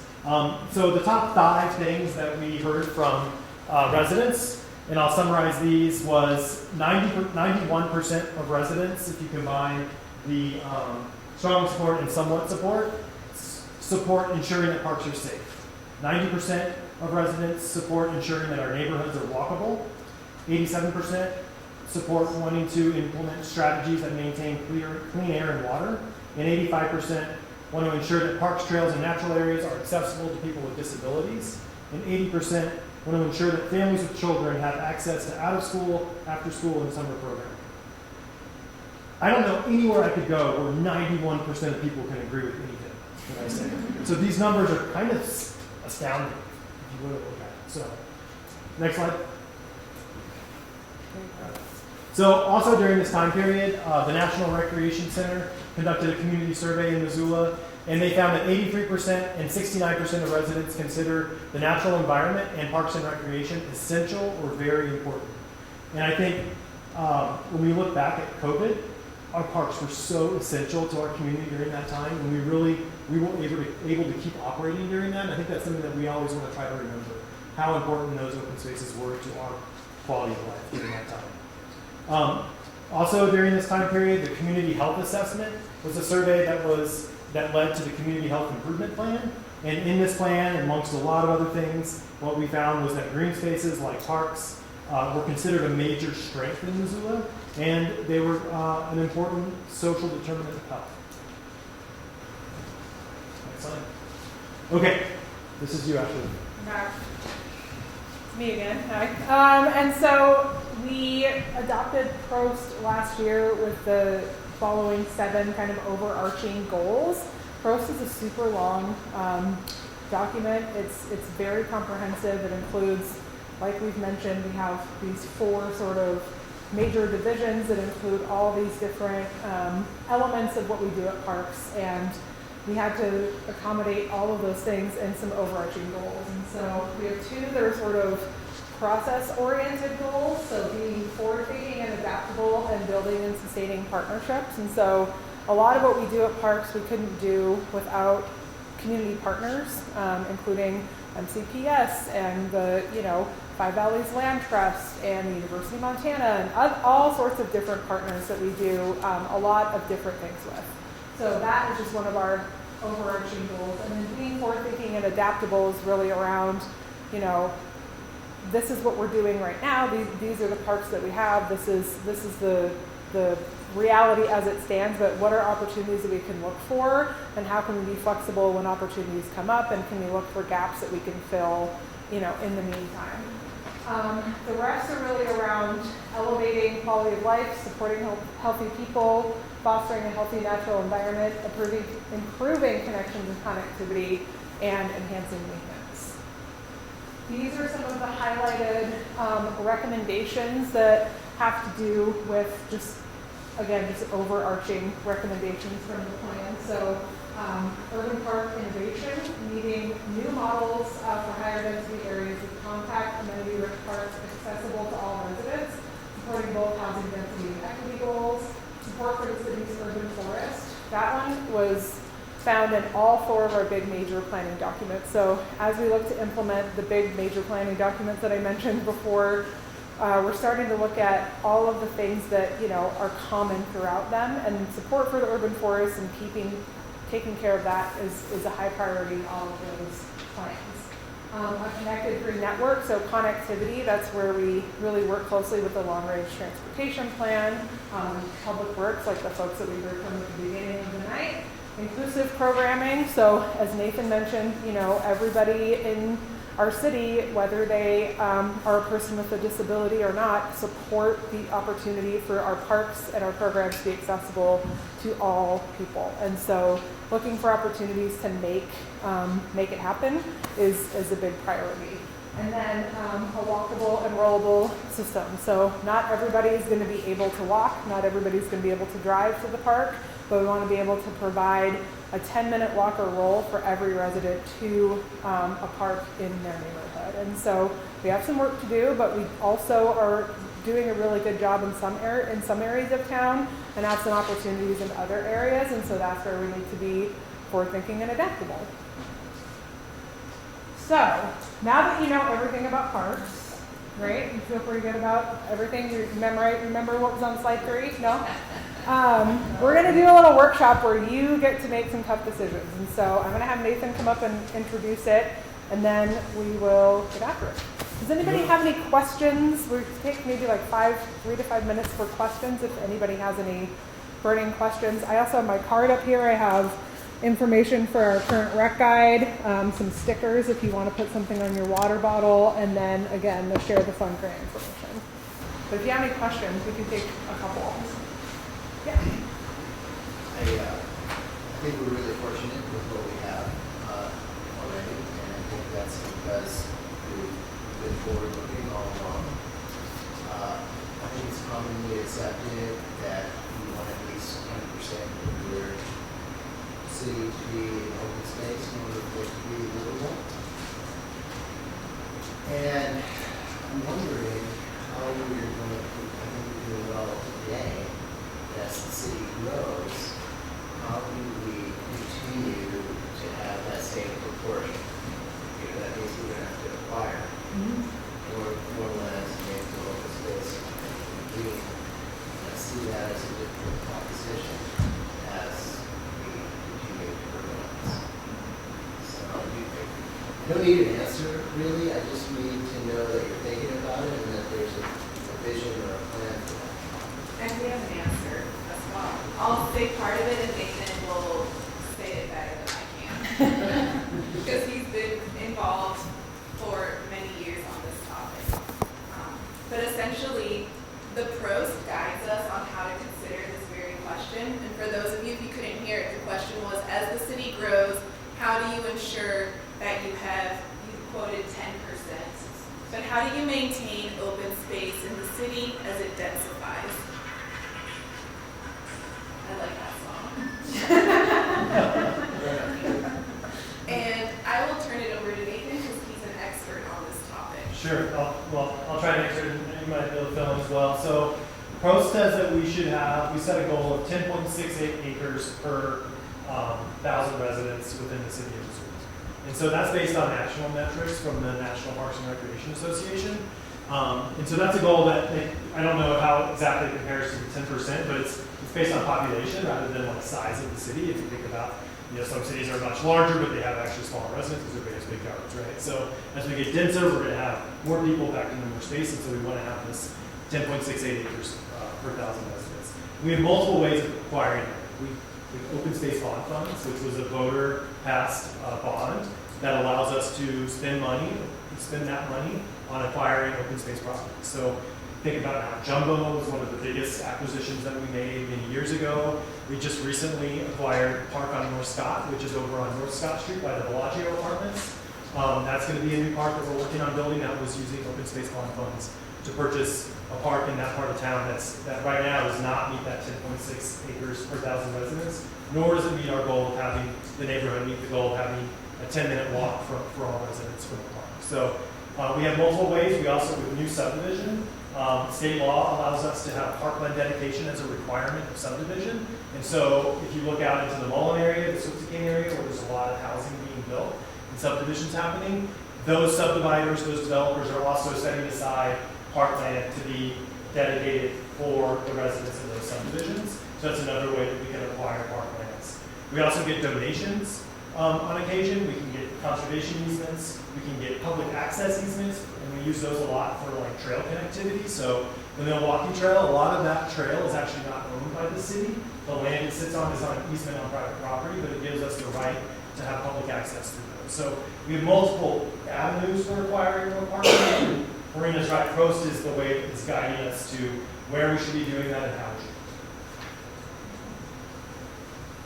I have a question around community centers, or I've had neighbors ask about what an arts community center where we could have performing arts there.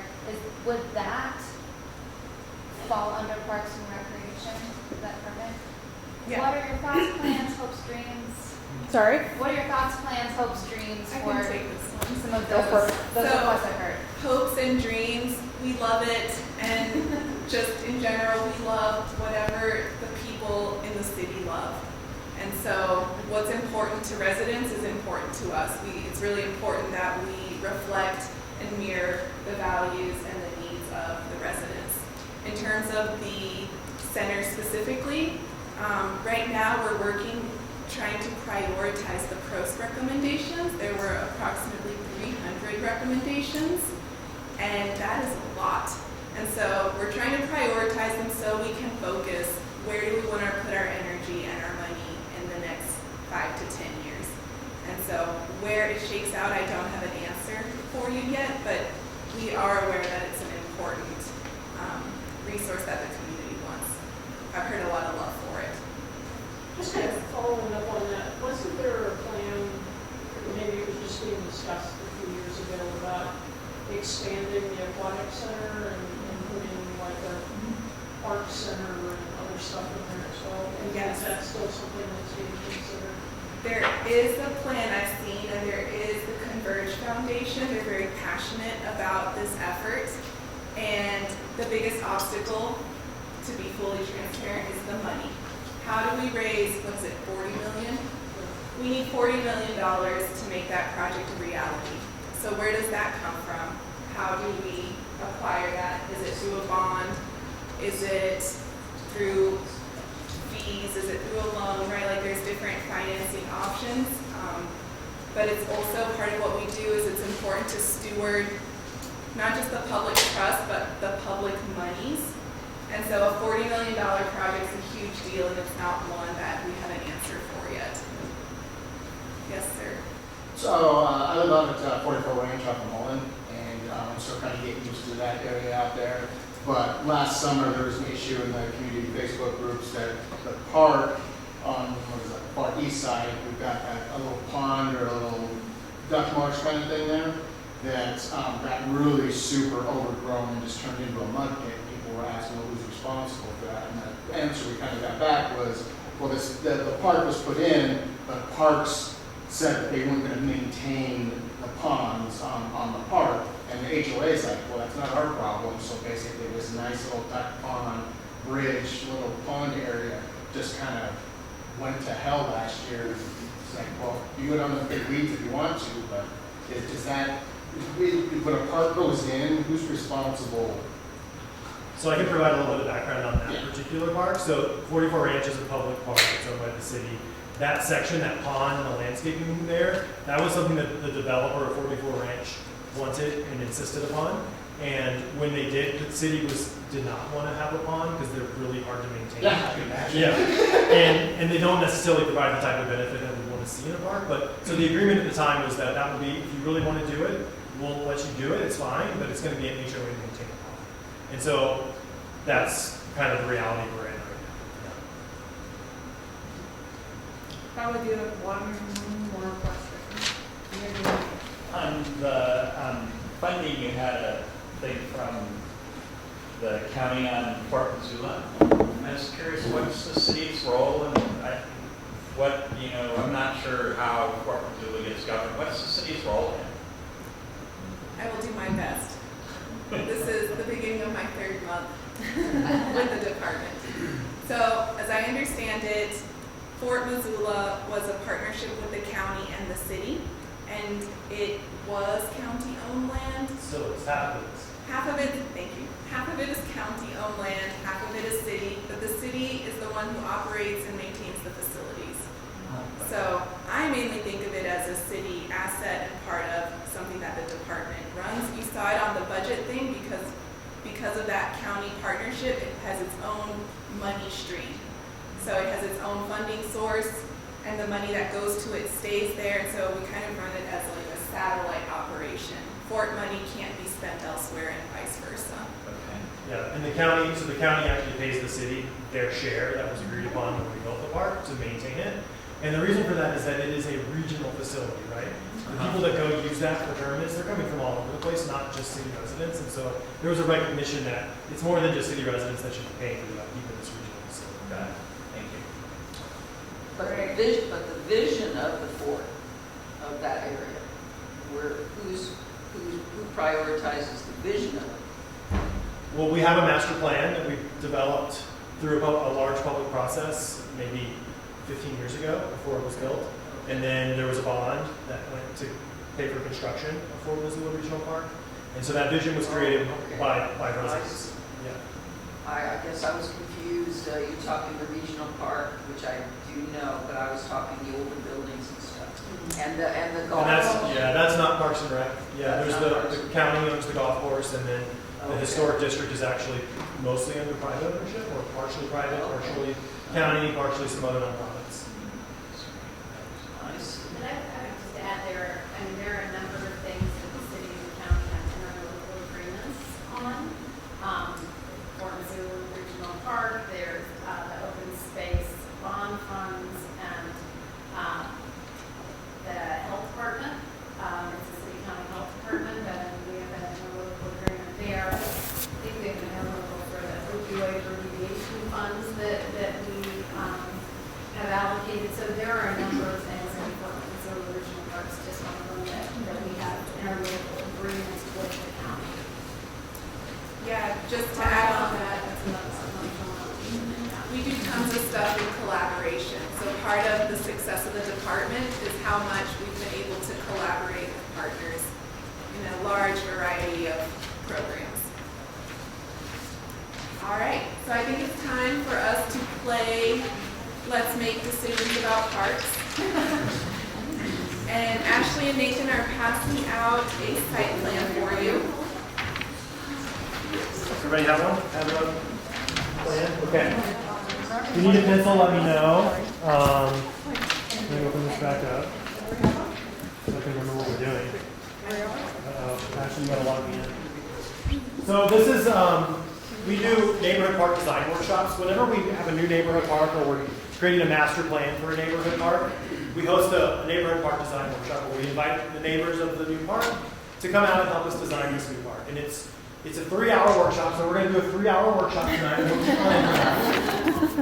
Some folks over here just participated in one for the Park at Midtown Commons, which I think is a pretty fun workshop. They can tell you how fun it was. We're going to do a really quick version of this, right? So the first thing, if you want to go to the next slide, the first thing I want you to do, you have a base map of a park. This isn't a real park, it's just made up. I want you to take a pencil. If you need one, let us know. And just quietly by yourself, you can use words, you can use drawings. No one else is going to look at it, so don't feel like your drawing skills aren't good enough. But I want you to design a park that you would want to see for you and your family. Just whatever you want. So just take about 5 minutes and just draw on there and write on that piece of paper, and we'll go from there. Okay. All right. So you all got a little taste of what I do every day. Just kidding, I don't do this every day. Or wait. Whenever I do a presentation to kids, I just call my design playgrounds, and they're like so excited. They just want to have a job. So raise of hands. Who designed a park for themselves or their family? Thinking about what you wanted to do. That was what I told you to do. So I would hope that you raise your hand. Keep your hands up. Keep your hands up. How many of you had thought about what children might want to do in their park? Okay. Everybody. Wow. Good. How about what parents might want to do from the parents' perspective? Most of you did. Okay. That's great. What about what an elderly person might want in the park? Did you think about that while you're designing? Really? Everybody did? Okay. How about what parks maintenance staff might want in the park and how they would maybe maintain or not be able to maintain? No? Okay. That's okay. It's okay. What about, just think about what maybe somebody who has visual impairment, who's blind, what they might need in the park. Did you guys consider that? You did. Okay. Kind of, maybe. No, I haven't. Okay. That's awesome. So my mom recovered from cancer a few years back. She had a lot of complications. She can't be away from the bathroom. She's terrified to go anywhere where she can't be like arms distance from the bathroom. How many of you consider someone who has chronic gastrointestinal problems? Oh, yeah. So my point in this is you don't necessarily know what all of your neighbors need or what they might want in the park, right? Sounds like a lot of you had a pretty good idea what a lot of people might want, but there might be some outliers in there that you're not thinking about that. So the other thing I want to say is this is not the process that we do. We don't just give people a piece of paper and say design the park you want. And so one reason is that my guess is that there's 25 of you plus some council members. We probably have 25 different designs for the same park, right? And so my job as a landscape architect is to take all of your feedback and all of your designs and come up with something that's going to meet everybody's needs. And my guess is that I'm not going to meet your expectations, and probably most of you are going to walk away disappointed with the design that I come up with. So, and that's because we're designing for our individual wants, and we're not thinking about everybody. So our next, can we go to the next slide? So I want you all to break up into groups of 6 people, I think, or yes, 5 people, whatever. Break up into some 5 or 6 people groups, and you can just kind of conglomerate. And we're going to hand you out some stuff. We're going to do a new exercise. And what you're going to do is you're going to actually assume a new identity. So you can have as much fun with this as you want. Per group or person? It's per group. So each group gets a set.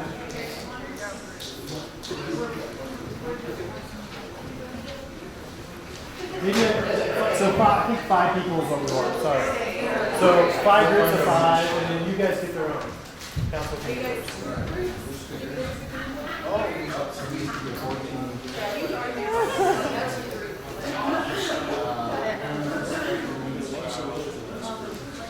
So next slide, please. So everybody just hand those out. You don't have to read them all. Just hand them out. Just randomly, you should each get some really little cutouts. So each cutout has its own identity. There's a little description of what that person might want it to be thinking about. So we have a bored teenager. We have a senior with mobility challenges. We have a parent with a special needs child. We have a nearby preschool owner, and a dog owner, and an apartment resident without a yard. Next slide. So here's everybody pay attention. Here's what I want you to do. So there's one piece of blank paper. I want each group to dedicate a scribe. Somebody's going to write down some stuff. Whoever has the nicest handwriting. So I want each person to assume your identity. You're no longer yourselves. You are whatever your paper says. That's who you are. And I want you to respond with at least 2 responses to the following questions. So what do you value most about your neighborhood? That can be your neighborhood, or it can be this neighborhood, or it can be some imaginary neighborhood. That doesn't really matter. What do you value most about your neighborhood? Each person's going to have at least 2 responses to that question. And then the second question is, words that describe the park when complete include. And so let me give you an example. So I'm going to be myself. Nathan, I'm a dad. I've got 2 young boys that are insane. They like to run and play. I like to ride my bike. I like to ride my bike around the neighborhood. I also like to walk after dinner most days, so I have a place to walk. And so when I think about what do I value most about my neighborhood, I value that it's connected. I value that it's walkable. Words that describe this park, my neighborhood park, when complete, I would say active, so my kids can run and play. And I think also walkable, because I want to go walk every day. So those are words. So we're not describing amenities necessarily, we're describing values, more values based. So values and words. So go ahead. So each identity is going to provide 2 responses to each question, and then someone's going to write those down. And then last task, and it's a lot, is as a group, once you're done with each person answering the questions, I want you to pick the top 3 of each. So pick the top 3 as a group, words that describe the park when complete, and the top 3 values in the neighborhood. And put a sticky dot next to each one of those, and then get ready to report back to the larger group on what those are. So 5 minutes. place. Okay, let's wrap this up. You're not done, just make it up. Okay, well, can we get the next slide, please? Okay, so I want you all to report back. So we're just gonna start over here with this group. I want you to the top 3 values for the neighborhood and the top 3 words that describe the park. If you want to start. Yeah. Try to listen and remember these. I'm going to test you on it soon. So our top 3 values were walking distance, safe, and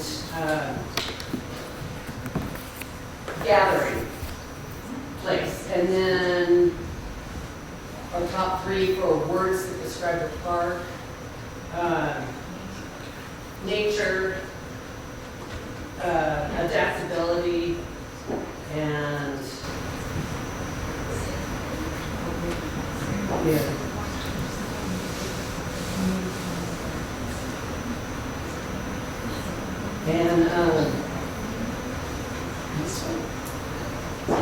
And peaceful. Okay. Okay, next group, right here. Yeah, so some of these are similar. One is kind of. Are these values or words? Sorry. These are the first one. For the values, okay. Yeah, so calm and secure. We want people to feel safe going to the park and not have to worry about themselves or their kids. Something with a lot of features. That could be trees for some people. It could be a fenced-in area for dog owners. Or it could be ADA stuff for kids, or people that have their kids who daycare centers, things like that. And then the third one would be inclusive. So it really captures the needs of everyone in the neighborhood, whether it's the apartment owner who needs a picnic area, or the family, the daycare center that needs a picnic installation. Okay. And then words that describe the park include, so natural features was a big one for us, restrooms and ADA capabilities, and then family center. What was it? Family center. Great. Okay. And then were you were a separate group? Yeah. Okay.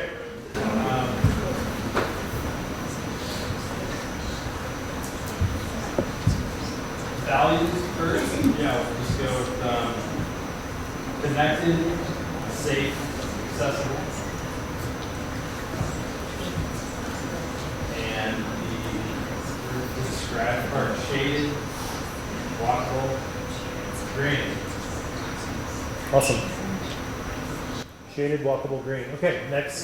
So our values, we said safe passage and access to the park, and also close, and it goes a little bit. Open space, and I did that again. Access to open space. So just access. Access and open space, safe Yeah. passage. Okay. Yeah. And words. And then words, safe. Although we also separately said well lit as well, so I include that as well. And then again, open space. Okay. All right, and last group. Some of our values were places for kids to play and move and do that safely. Natural, peaceful space for walking and sitting and gathering, and space for pets to also play safely. And the 3 words that I wrote down summarize some of the things that were said in our group were accessible, multi-use, and safe. Okay. I heard safe a couple times. Maybe everybody had that. So, okay, can we go to the next slide? What's next? All right, we get to design again. So here's what we can do. I'm going to read these back to you. But what I want you to do on the back side of your first design is another blank park map. And so you can do this in a group if you'd like to just design the park as a group. This is what we would normally do in our workshops. We would do it as a group. We only have 5 minutes. So you could also do it individually, however you would like. I'll let you guys decide in your own groups. But so values of the neighborhood. Walking distance, safe, gathering, calm, secure, lots of features, inclusive, connected, safe, accessible, safe passage access, open space, kids play space, natural, peaceful, pet play space. Words that describe the park when complete: nature, adaptability, peaceful, natural features, restrooms, family-centered, shaded, walkable, green, safe, well-lit, open space, accessible, multi-use, safe. So think about all those words, memorize them, just kidding. And then I want you to design the park based on those shared values that you just created. So are we designing one park as a group? Or If you'd like, you can do it as a group or you can do it individually. Either way is fine. It's just an exercise. Yep. All right, everybody. So, what happened? Was there any difference? Did you design the exact same park that you had started with? No? She did. She designed both of them, so that's why. Anything, what was different? I added, what several people did here, I added a trail around the park, and I kind of put some contour into it so you could have trees and features to make it nice to walk. Okay. And then I kind of consolidated my amenities like pavilion, playground, restrooms into more of a one area so that I could have greater open space. Okay, thanks. Added street lights, added lights Yeah. around my edge. Yeah, well lit. Okay. Any other changes in this group? Anything else you want to share? Crosswalks. So connected. Yeah. Okay. How about over here? Anything different between your first design and the second design? Kind of just expanded on on the first design, but it was largely sort of sectioned off, kind of similar to some of the other groups. Where it's like there's playing field over here, there's a playground here, there's natural space and more trails and meandering and spaces to sit and gather over here, and a bathroom. But I'm wondering if there should be two bathrooms, or the bathroom should be bigger. My mom would say two. Yeah. Like from all sides, actually from all sides. Okay. So With connect. trail Yeah. for wheelchairs and bicycles. Accessibility. Yeah. Okay. Cool. How about this group in the back? Anything different between your first plan and your second? Playground away from the streets. That was a change. Yeah. Okay. So safety of children. Okay. Anything else? Bathrooms. Bathrooms. There's two things in our surveys that we hear are the biggest barriers to people staying in parks longer. One is a bathroom. Another one is off-leash dogs. Off-leash dogs. So how about this group? Any big revelations, big changes? Exactly the same. You all actually had the same design in the start. Yeah, some of us had to add restrooms. Okay. More trees, more paths, more walking. Yeah. In what? Any paths. Any paths. Okay. Okay. Yeah. Okay. And how about last group? Anything that you all changed? Lighting, we have to add lighting and trails. Trails. Okay. More paths. For me, it was interesting because it was interesting for me because I want as much vegetation as possible there. Like listening to some of my friends here, we realized that some openness is necessary too. So I can change that. So your park was like packed full of trees. Yeah, I'd rather see trees than people. That's I like that. Okay, I'm gonna remember that. I'd rather see trees than people. The next design workshop, I'm gonna say that's my value, guys. Actually, you got to unlock me again. She had safety concern about too many trees for anyone to hide, kind of. Unsafe areas. Yeah, for sure. So that was. Yeah, I mean, as a designer of public facilities, we follow what's called crime prevention through environmental design, which is a kind of guiding principles of how you design public spaces so that they are safe, they feel safe, and they actually they promote appropriate behavior and discourage inappropriate behavior. And it's this whole philosophy with how you design public spaces. It's really interesting that you can take the physical environment and change behaviors. So, Ashley, will you log me in? Literally just said that. Okay, almost done here. Thank you. So, I just want to kind of close on the next slide. So what we just did was we built empathy. right? That was an empathy building workshop where you got to hear your neighbors, people that maybe have a different perspective than you, talk about what do they want to see in a park, what's important to them. And maybe you guys are all on the same page, but usually what we find is that there's different perspectives. And when you come together and you talk about those things in an open and a group discussion, you start to understand where other people are coming from, and the designs of our parks reflect that. And so what it results in is a shared vision for the park. And so sometimes when we have these workshops, people come to the workshop as an individual, and they have their own ideas of what they want, and sometimes they have like an agenda. I am going to have a basketball court in that park because my son wants to play basketball all day, and he's going to be in the NBA one day. So we're going to have a basketball court. That's what we're going to have. And hopefully, when that person walks out of this workshop, they're walking out and they go home and they tell their son, guess what? We're going to have a multi-use sport court, and it's going to have basketball, but it's also going to have a futsal ball so that Jimmy down the street can play soccer. And then it's going to be striped with all these cool, fun games so that little Emily, who's only 4 years old, can play foursquare. And it's going to have tennis so that Emma, who lives on the other side of the park, she likes to play tennis. And there's also going to be a bench with a really big tree nearby so that everybody's grandparents can come and watch the kids. So that's the difference. And the first person's idea was it's a basketball court, and they walked out with this wonderful vision that's shared amongst a larger community. And that's really what these workshops are trying to do.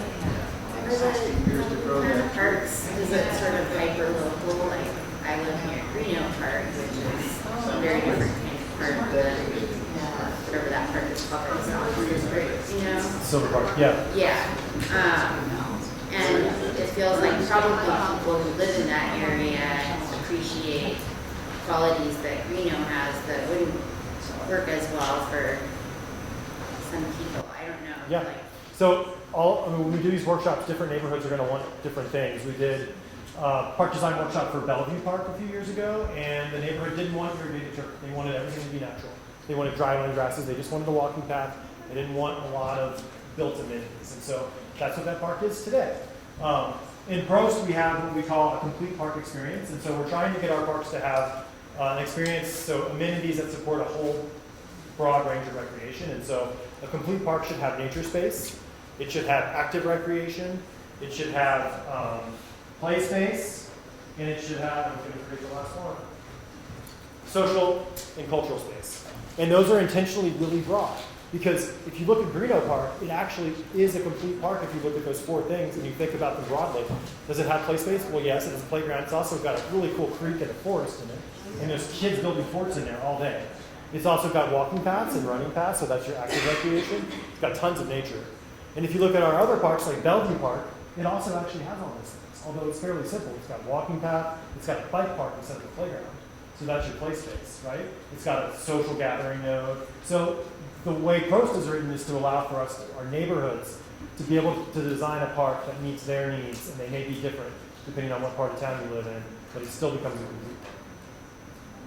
Yeah. Thank you. So, yeah, thank you.